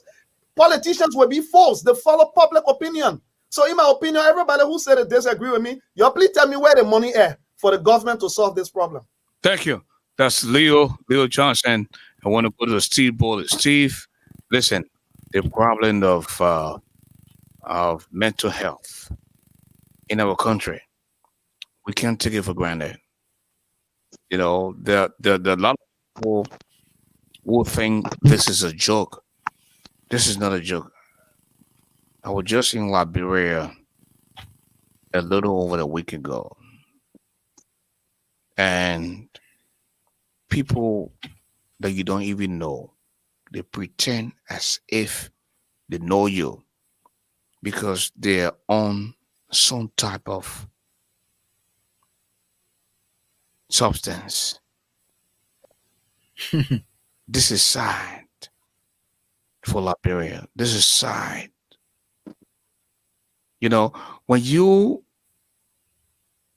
have a president under the normal circumstance and says to his chief of staff, a lady that barely expresses herself, to go on Central Street and say, I will give each Zuko 10,000 Liberian dollars. 2 hours later, the Zuko comes back and says to you that money you gave me, I've finished using it because they're going to look for issue. They're going to look for something to keep them high. What you can build, what you can establish, some type of institution to change the lives of these people. This is your era, Steve. I want you to come in before we go to shelter. So Shelton says something that's very important, and that has to do with first accepting that there is a problem. Let me say to you and the rest of the people listening: the past government, the current government, did not prioritize substance abuse, mental health issues. They did not prioritize it. I will never sit on any platform and make any excuse for any of these two governments who have lavished money on things that they should not be lavishing money on, when they could have done something at least to get started. You can't put the responsibility on the citizens. And I say this to say that we have to agree with you too. That the reason I said earlier that the DVD failed us is because every treatment that is done from a psychological standpoint or mental health standpoint must be done in the context of the culture. In other words, what it means is the culture must be nothing that you are doing for them to accept it. So let's say, for example, if Leo walks to me for treatment to the office, if Leo sees I'm a black man, Leo is more prone to working with me than working with a white man. It's just a natural phenomenon. It's a natural thing that happens. So what happened to our people back then when the DDD program came? They took white people to treat them And the white people treated them in the context of Europe and America, not in the African context. So it left a gap and created a problem. And this is the problem we are faced with. Now, God bless us to come on this side. Some of us prioritize this part of life. Very good. Now, my issues with the government is when you don't pressing, even if you are qualified, the government do not even give you the opportunity to do your work. So how do we go about? You see what the problem is? Because they have not accepted it. When we come out and say the president should not be jumping around and create Jamaica resort where they're smoking all day because it is not a good say, they say we politicize it, but it is not right. But here is how we can raise this money. Since you want to talk about how we can raise the money, let me give you an idea. When the government creates this as a national crisis and a national pandemic, bringing a proposal to our partners and letting them know what is at hand, there will be money allocated. But when the government does not even prioritize or pay attention to it, and you say, ask Steve Bolay, I should leave for him and go, bro, where in the government don't even want to listen to me because I don't press it. Where do we go? You think we can do anything in Liberia without the acquiescence of the government there? You think you can do it? So some of us, we are constricted and restricted to even do what we want to do to help our people because we are not in bed with the government. And we will never be in bed with government until government is really fighting for our people. So in essence, what I'm saying is the monies are there. I agree with you. The government might not be able to do it right now. But is the government willing to work with people who want to help them to get this thing right? Because it is about our people. It is about our people. It is not about one person. It is not about political parties. I've always said this on every platform. This issue is a national pandemic and a crisis that for the next 5 to 10 years, if we don't address, there is no hope for the future in our country. No prayers will save us. No fasting will save us. No voodoo will save us. No Chief Zanzan Gawa. None of them will save us. No, we will have to do this work. It will be relying on us. We who came to the country and we understand our culture back when the video said, yes, it will be relying on us. But the government has to create an avenue. The government has to be welcoming. Whether we criticize them or not, they have to be welcoming. Let us do our job. That's what professionals are for. They don't take sides. They work. So yes, we can raise this fund. But the government will be avenue. Let's write proposals. Let's reach out to our friends. There are a lot of documentations we can do as to gain the attention of the international community and say, hey, gentlemen, this thing is a crisis. It will kill us. It will kill our young people. Do you know how many young people are Zomos? Let's forget about Monrovia. Do you know how many new Zomos every day in the different counties? And all of them are young people. All of them. All of them are young people. You can't find older people again. It's also young people. So what do? It's a collective effort. And I want to challenge on this platform the opposition. I want to challenge the government. Let's do this to be a national tool. Let's call on professionals. Somehow maybe you say we criticize you fund. But get other professionals who know this thing. Get people who are experienced, who can criticize you. Let them come and help you. That's all I'm saying. And we'll raise the price. Okay. Well, I want to bring in Shelton, but before I bring in Shelton, we want to go to a little bit of entertainment. And Shelton, this is right because, listen, let's take a listen to this song.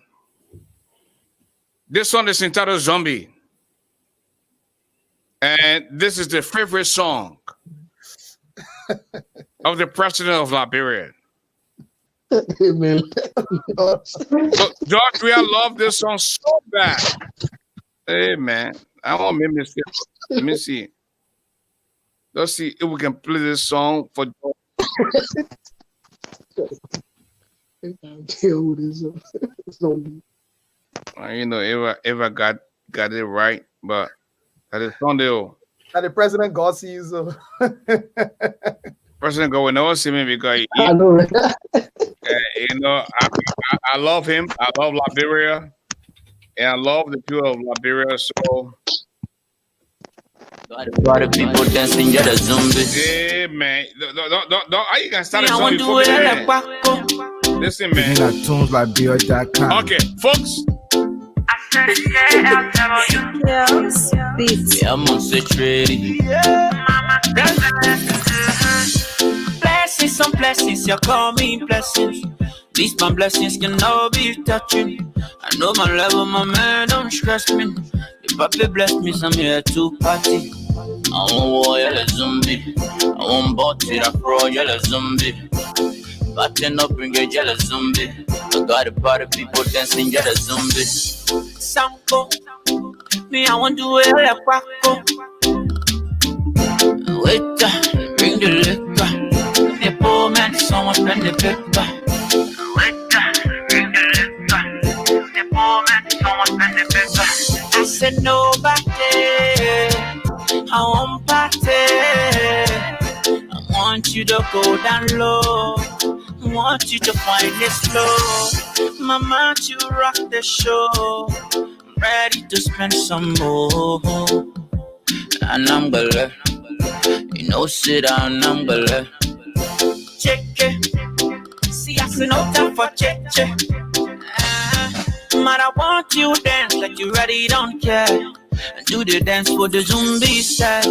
It's me and you, mama, no more stress. I want to dance, I feel myself. I want a zombie. That's the $100 jealous zombie. But then up and get jealous. I like that.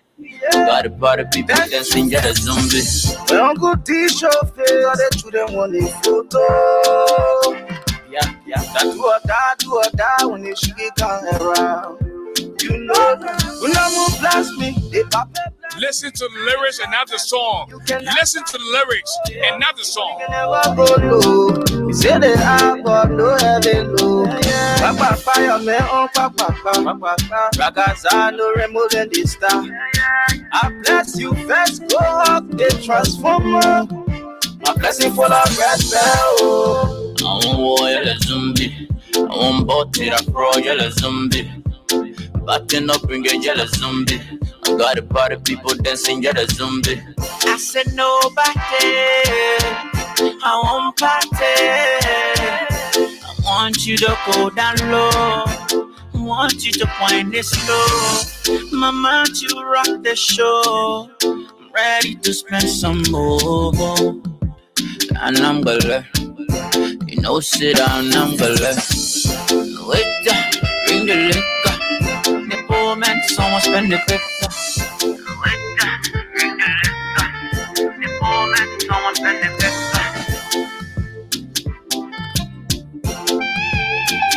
Exclusively at TunesLiberia.com.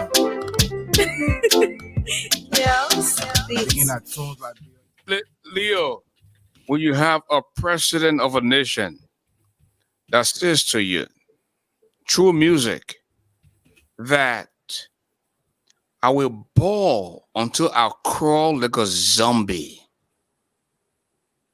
you know, and you have a president of a nation that says to you through music, I'm not BOLAY.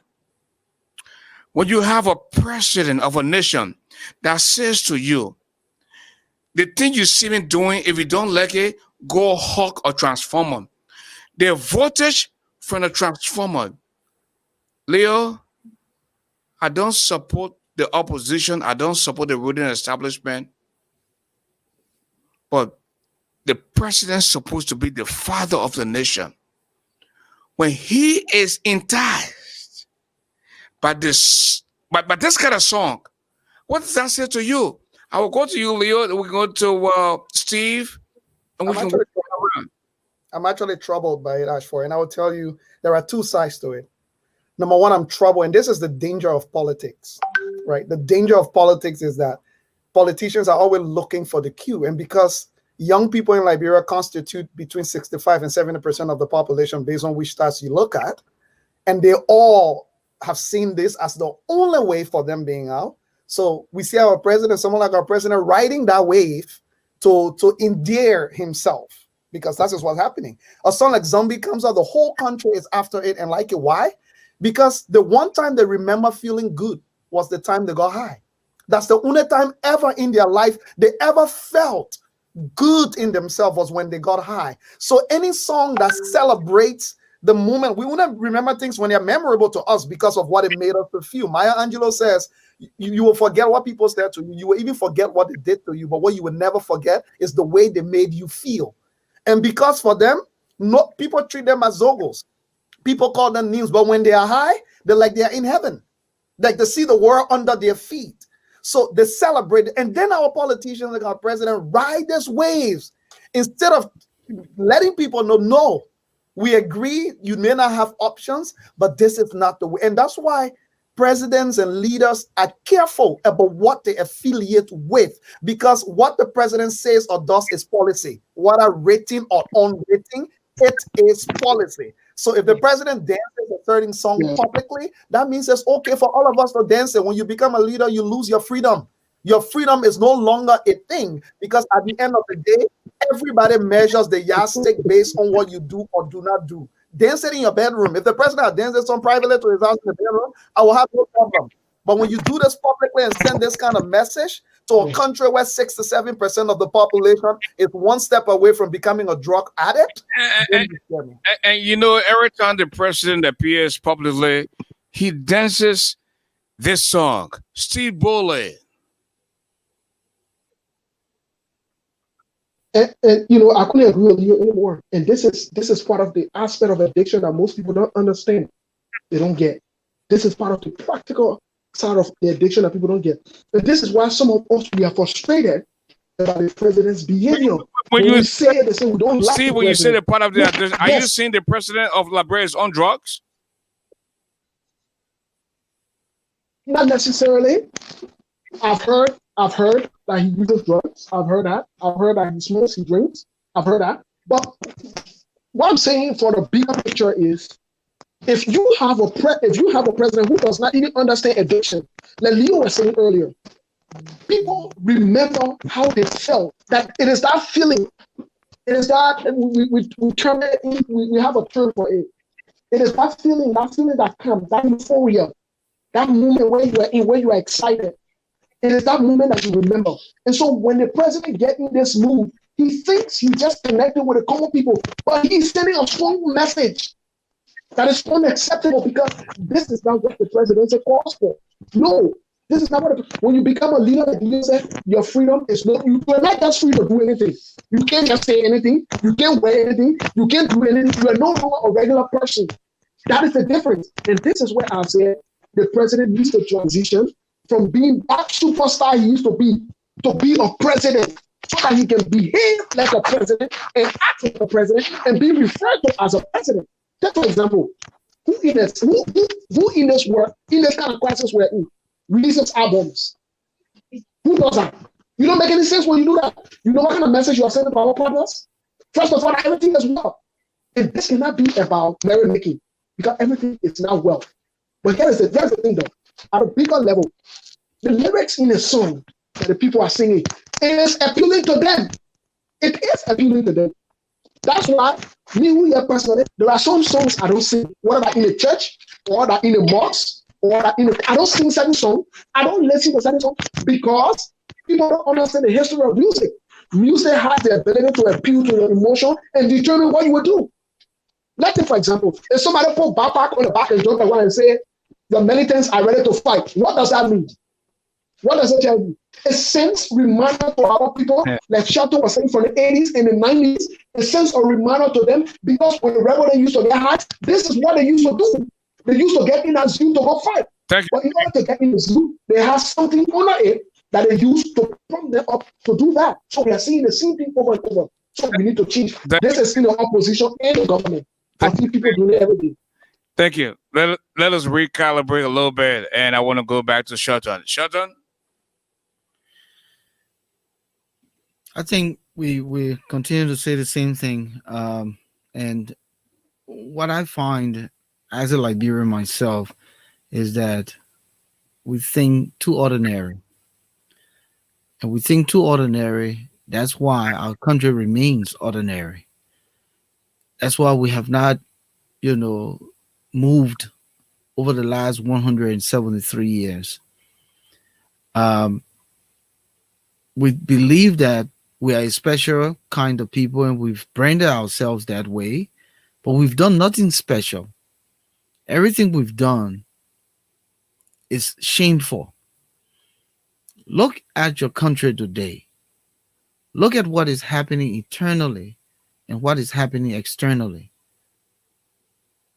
Leo talked about us here in the diaspora. We've done more shameful things as a community, meaning Liberian community in the diaspora around Europe, Liberia, and America, and that of Asia and places. You've seen the footages. Sometimes you're ashamed to be aligned with what's happening. Needless to say, in the country itself, we settle for little things. We've settled for mediocrity, and this has been the ongoing thing for our country, our people, and we've never been able to change that mindset. We heal people who have a little rather than aspire to be better than them. If you went to Liberia right now, Ashford, you were just there the other day. You got your security. You had guys opening door for you. You enjoy the luxury there. As soon as Jefferson Koji became mayor, he was parading Monrovia, the crowd running behind. Oh, he had a new city mayor here. He had a new city mayor here. It was all over Facebook. Instead of the time they used to be chasing people, they should be bettering themselves, improving their lives. We don't do that. That's why we continue to have the problem we have, because it begins from the bottom to the top. It's a sad story. We are too ordinary as a people. We are ordinary, and anyone want to challenge that, it's right there. You can see it in your country today. Look at your university. Look at your hospitals. Look at your ministries. Look at your homes. The few people who building better homes now are the people who stealing, and some of the people from the diaspora who are able to build homes. But look around. Thousands and thousands of people live in abject poverty. So our situation is just too ordinary. And when do we really wake up as a country to become extraordinary? When? Because here we are with an ordinary government doing ordinary things, when our neighbors are doing extraordinary things. The citizens are becoming extraordinary. They're becoming globalized, while we remain sub-regional, and at least in the sub-region. That's our problem, Ashford. Thank you, Shelton. Just before we call this a night, I want to go back to where we started. Leo, Steve, and Shelton.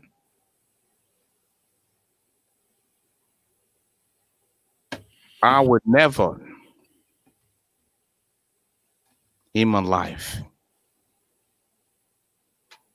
attempt to assault police officer. 2008, just before Barack Obama went to the polls, I was the director of sales with AT&T, and I went on to move on to the regional director of AT&T, Liberian man from Liberia, because of my marketing skills. I became the managing director of the year. That I was sent to Vegas, spent a week in Vegas, and I have 4 states on a man. But this guy was involved in something shady. And with me being the head of a direct sales meaning you have to go from door to door. So I went to see how this guy could to get services for Comcast, for phone, internet, and cable. So he told me to come back. When I came back, Shelton, Leo, Steve, 7 to 8 police officers have surrounded the home. And this guy was involved in something shady.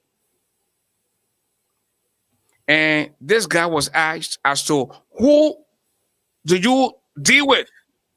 Who are the other people that you deal with? And he gave them a number. Steve, I arrived.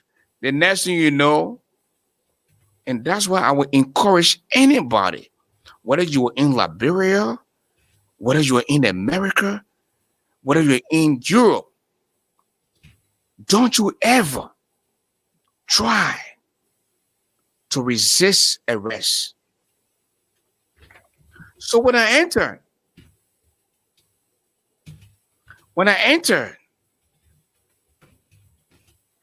I just saw these 7. Look, guns pointed to my head. This is 2008 in America. Drop on the floor, brother. I drop on the floor. I stretch my hands, and they had to do what they had to do. They went into my wallet. They took my wallet, took my ID card and things. Said, oh, that man, U.S. citizen. What are you doing here? I said, I only came because I got a service call. I don't know this man from anywhere. But when they were looking for the guy, they were asking for his partners. The guy gave my number to them and said, ASHFORD GARLEY is one of my partners. Then they ran my record. I said, oh, but they ASHFORD GARLEY, man, ain't no nothing. Why you lie on the man? So the police seized my phone, kept my phone for 48 hours, went through my phone, and they started asking me, who is Little T? I said, Little T, that's my daughter. My daughter needed Tracy. And, and stuff like that. So the police guy forgot. The detective forgot that he gave me a business card, right? But I went to his office. He said, how you know the office? I said, wait, you give me a business card. A criminal will be going to your office? I went to the main office. I said, hey, you give me a business card. I came to your office. And the guy said, Mr. Garley, we are sorry. The man we arrested is a notorious criminal. But he gave your number as if you were involved in this. My brother, you got to keep your nose clean. I love freedom. My man, I don't like to be detained. That's why if it's not looking good for me, I will not temper around it. I'm telling you, we have to learn how to keep our noses clean. That just shows to you that if I had resisted arrest, brother, we wouldn't be having a conversation today. The man said, drop on the ground, I drop on the ground.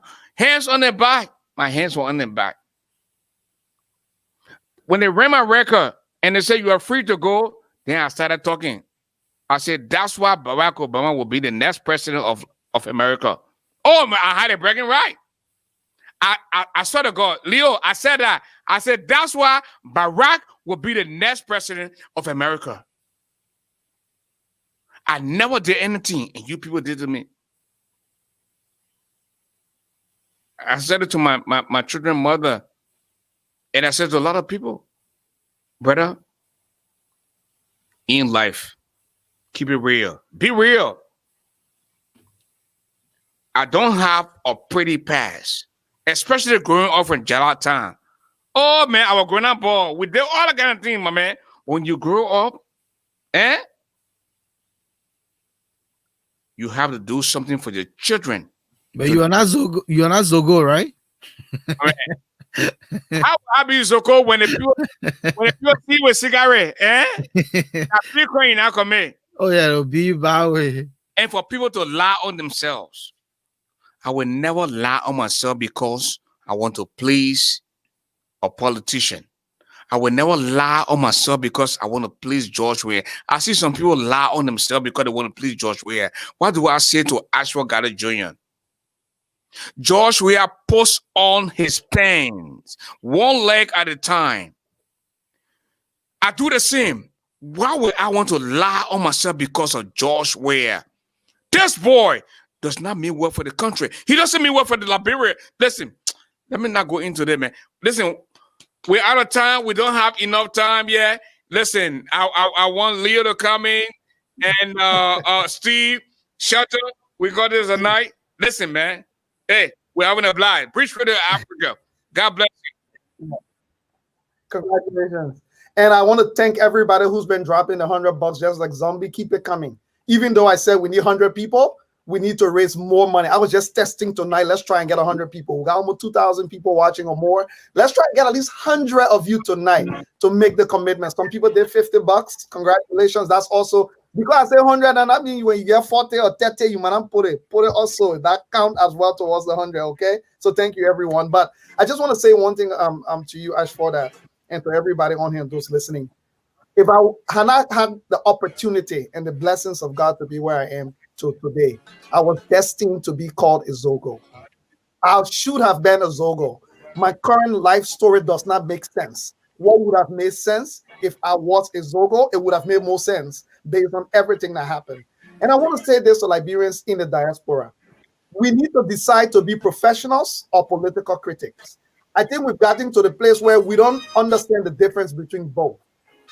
Instead of focusing on the issues, we tend to focus on the politicians. And it's difficult if you're a professional person because you need to work with everybody. George Weah is our president. Whether you like him or not, whether I disagree with him personally or not, if we got work to do in Liberia, we're going to have to find the opportunities within government. Look, as bad as any government is in Liberia, nobody can tell me, say, there is not one or two people you know in government that you respect. I've never seen any government in Liberia that's so bad that every single person there are people in government right now, even when you disagree, you have some respect for because you work with them either privately or personally. Let's exploit these opportunities even when we disagree with the government overall, because we need to keep the country livable. Regardless of how bad our government is, we cannot make the country unlivable for our people. So I keep telling people, as a professional, I focus on the issues, and the chips can fall where they may, because I'm not a political commentator. I am not a political critic. As much as I have my opinions politically, I focus on the issue and let the public decide who the thing is responsible. Because in the end, as a professional, when I go to Liberia, I need, part of my job is to convince whoever is in Liberian government to make me do what I want to do and to not be a hindrance in my way. I need to make sure. That's what business people do. Business people always realize that they need to find the strategy that will make sense for them, because at the end of the day, you know who matters is the Liberian people that matter and not the government officials. So I need to find out where. The last thing I will say to all of my people, I've never gone to Liberia before. As I'm doing a $2 million project in Liberia and more. Not one day any government official has stood in my way. Not one day the government of President Ellen Johnson Sirleaf or the government of President Weah became a hindrance to me. I've invited them to programs, they have come. I disagree with some of the things that they do, but the one thing I can tell you no government has done to me, because when I go, I don't go to them for money. I got my money raised in my hand, and I know what I want to do. Not one day any of them have put a stumbling block in my way. So I will say to professionals, let's be smart. Let's use whatever opportunities we can exploit, rather than just saying because the government is bad and corrupt, we will make the country unlivable. Thank you. Thank you, Leo. Hey, Steve. Steve BOLAY, unmute your microphone. As always, thank you. Thank you, Mr. Garley. Thank you, Shelton. Thanks to my brother, Leo. I do follow Leo a lot. He's a very good brother, and I have lots of respect for him. I think he's a good man, because I've known him for a very long time, and he stood for what he stood for. You know, 2016, when I went to Liberia, there's something I realized I never realized in my life. And I just wanted people in Liberia to think about this, and I will leave it with them. The first place I knew we were in trouble was when I went to the house I was supposed to stay. I saw in a house, if you would think about it for truth, all of you who've been to Liberia lately, most recently. The houses are built. When you go to sleep in the night, you go to sleep as a prisoner in your own country. Because they say the rogues and the thieves and whatever they're so they got to protect themselves. People lock the iron gate and lock the doors. We lock the door, then we lock ourselves. This thing never used to happen in normal days. I asked my mom. She told me, she said, that happens to the normal days. Maybe we need to start revisiting some reality. Maybe we need to start revisiting our choices, the things we say. And I will start off with those who are in the diaspora. We need to start doing better by ourselves here. I agree with Leo. We need to start doing better by ourselves here. We need to discipline ourselves. We need to stop getting DUIs when you say they're criticizing them. We need to stop being in the church and quoting people, telling them the truth. We need to stop beating our wives, our girlfriend, our significant other, going to jail for it. We need to stop. We need to stop taking organization monies and be eating them. We need to stop. We need to stop taking our rent money and go play gamma with it. You see all these small things. Once we start, we're not looking for perfect people, but at least let's get some priorities in order first. Then we can move forward. Once we start that, then we know we're ready for business. That being said, Mr. Garley, thank you so much. We'll continue to support and we'll continue to do what we do. And we'll always make ourselves available as long as we're invited to come to the show. Thank you, Steve. And thank you, Leo. Shelton. What a night, my man. You know, we had a great night tonight. You know, we have a few minutes to conclude and call this a night. Listen, Bridge Radio is not about Volcano Shelton. It's not about ASHFORD GARLEY. It's about the people.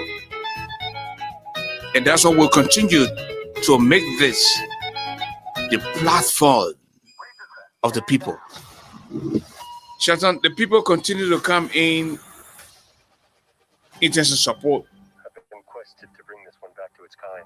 In droves. This is no right? For a child. Yep. We are done with the show tonight. And just like that, folks are still here. The Mandalorian new season and Shelton, only on Disney Plus. Tomorrow is Wednesday. For just $12.99. We don't have a guest tomorrow. But as you go to sleep tonight, and as I go to sleep, something might happen. And we'll bring somebody up to change the narrative in terms of guests. You just listen to Steve. You just listen to Leo.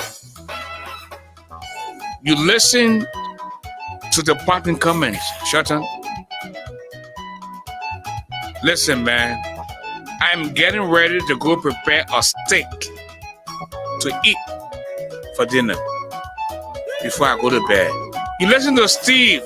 You listen to Leo. Tell us about your thoughts. You know, like how conversation start off and then takes trends, but then we come back and we conclude. We started off talking about CHRISTPOPH, his situation involving the police officer, the assault on the police officer, and vice versa. And he went to the police station and was contrite about his behavior, and he asked for forgiveness.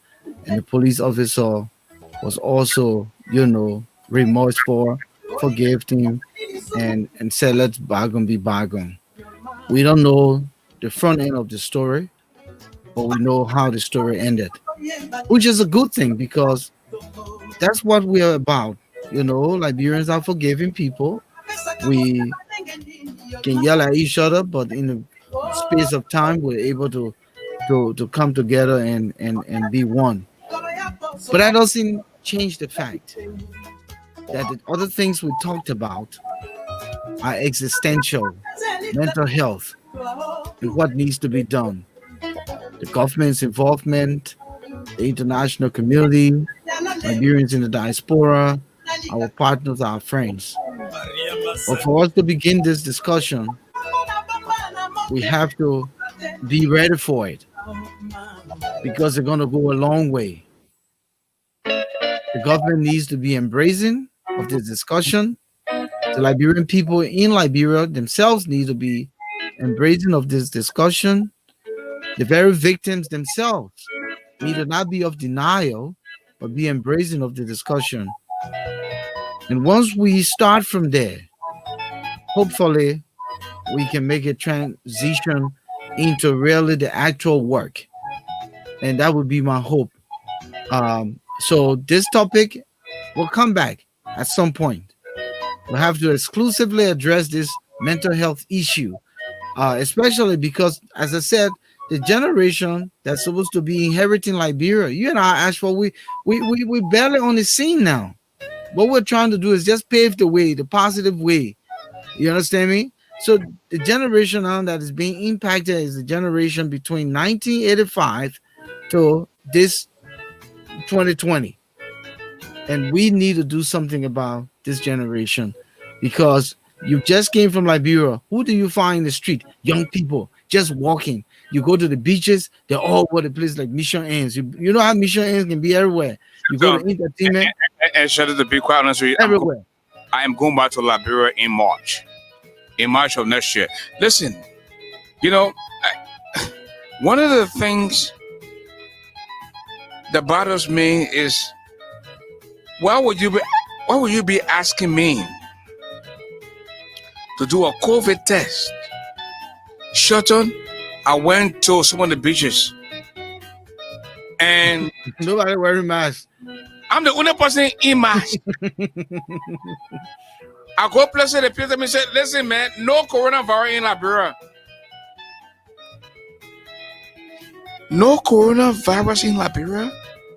But Shelton, you have only 1 hour to do business between Liberia and Sierra Leone at the border. What kind of business can you do in 1 hour? And especially cross-border business. You want to cross the border. Before you even cross the border and they ask the immigration, that 30 minutes gone. The immigration process alone. I mean, what is wrong with us? You know? And that's why I continue to say that we need help. We need a lot of help. People think I hate George Weah. I got no hate in me for George Weah. I don't hate the boy. But this boy shot himself in the leg. George Weah literally destroyed himself in 3 years. Listen, Shelton, the people have resolved. George Weah is a one-time president. George Weah is done. George Weah is done. You hear me? What? Something just pop up. I don't know the authenticity of it. Okay. It's a credible report. George Weah fired a whole cabinet. Oh, man. Listen, man. Listen. Yeah, right there. Listen. Maybe George Weah and CHRISTPOPH, you know, they did something, you know, so don't come and say, yeah. Look, man, don't believe anything until, look, listen, that's why I don't give out breaking news until I hear it and see it for myself, you know? But Shelton, that's it, my man. Tomorrow is Thursday. It's Thursday, right? Wednesday. We'll figure out something. Yeah, we got something. We'll talk in the morning. Thursday, we have something very important coming. Thursday, or you mean tomorrow? Friday, we're celebrating me. Oh. Man, listen to me now. Listen. Thursday, we have the sexual, gender-based violence. There are some people who went to Liberia and made their observation. They saw a lot of things. They want to appear as guests on the show on Thursday, right? So we'll do 8 o'clock. Yeah, we'll do 8 o'clock. Wednesday, we'll decide on something. We'll do 5 o'clock. Okay. Friday, that's your day. Okay? All right. So we got it covered. But want to call this a night? Just give us your parting comments. I tired too, my brother. I want to have dinner and call this a night. Yeah, I got a nice bass on the grill right now, already ready. I put it on low grill, just taking your time. But listen, thank you everyone for continuing to support us and being a part of this very unique platform. We've come a long way, and we intend to go a long way. But we can't do it by ourselves, and that's why we've asked for your input, your continued generosity. Just coming on with us builds the momentum for us to really have the great discussions we continue to hold. So we want to thank you all. Continue to support us, spread the word, increase our following, but don't forget $10, man. Come on, that's about it. It a month, it won't hurt. It will help us go a long way to continue to have these great discussions, to entertain you, but not also entertain you, but educate our people in Liberia, so as we can make some great transformation for our country and people. So many things need to be done, so many work, and this is just one part of what we're doing. Bringing to the limelight these kinds of topics, bringing topics that will help draw your attention and the world's attention to Liberia. We have not been forgotten. I still see hope, but we just need to do a little more than rather being ordinary. We need to become extraordinary. Other countries are doing it. Ghana and Rwanda, they're becoming extraordinary. We need to get away from being ordinary. Thank you, Ashford. Thank you, Shelton. Oh, man.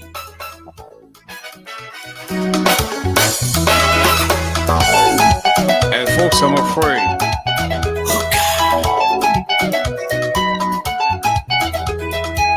I'm afraid it's all the time I have to be with you tonight.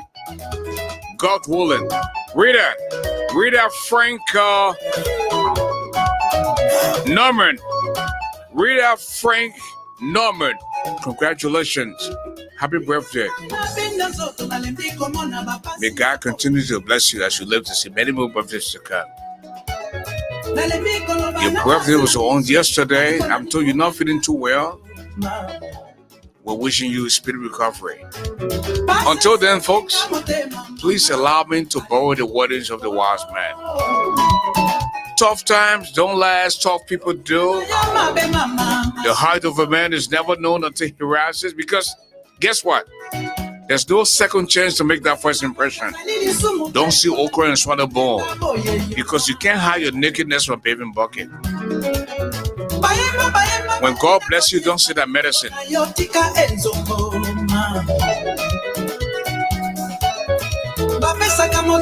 When white men know you friend black man. Trust those shadow in the dog.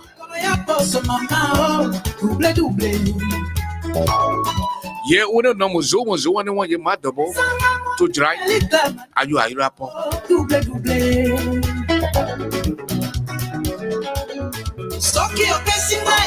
Voici Jean-Claude. C'est compris à Yeporia.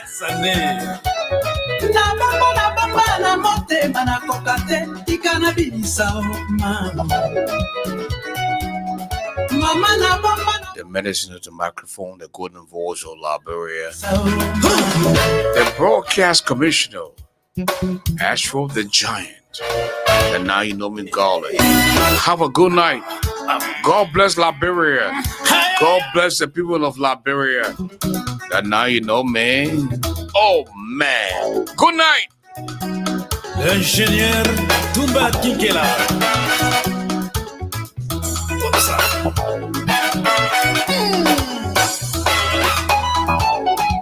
Aucun va changement.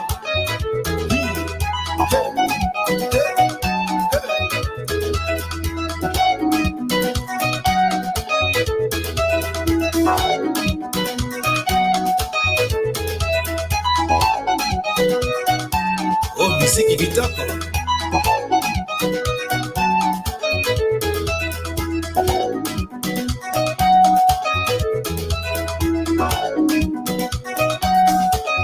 Esa la duma pasi na motema.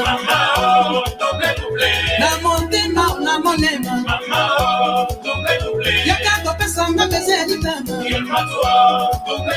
Soki opesi maya la memo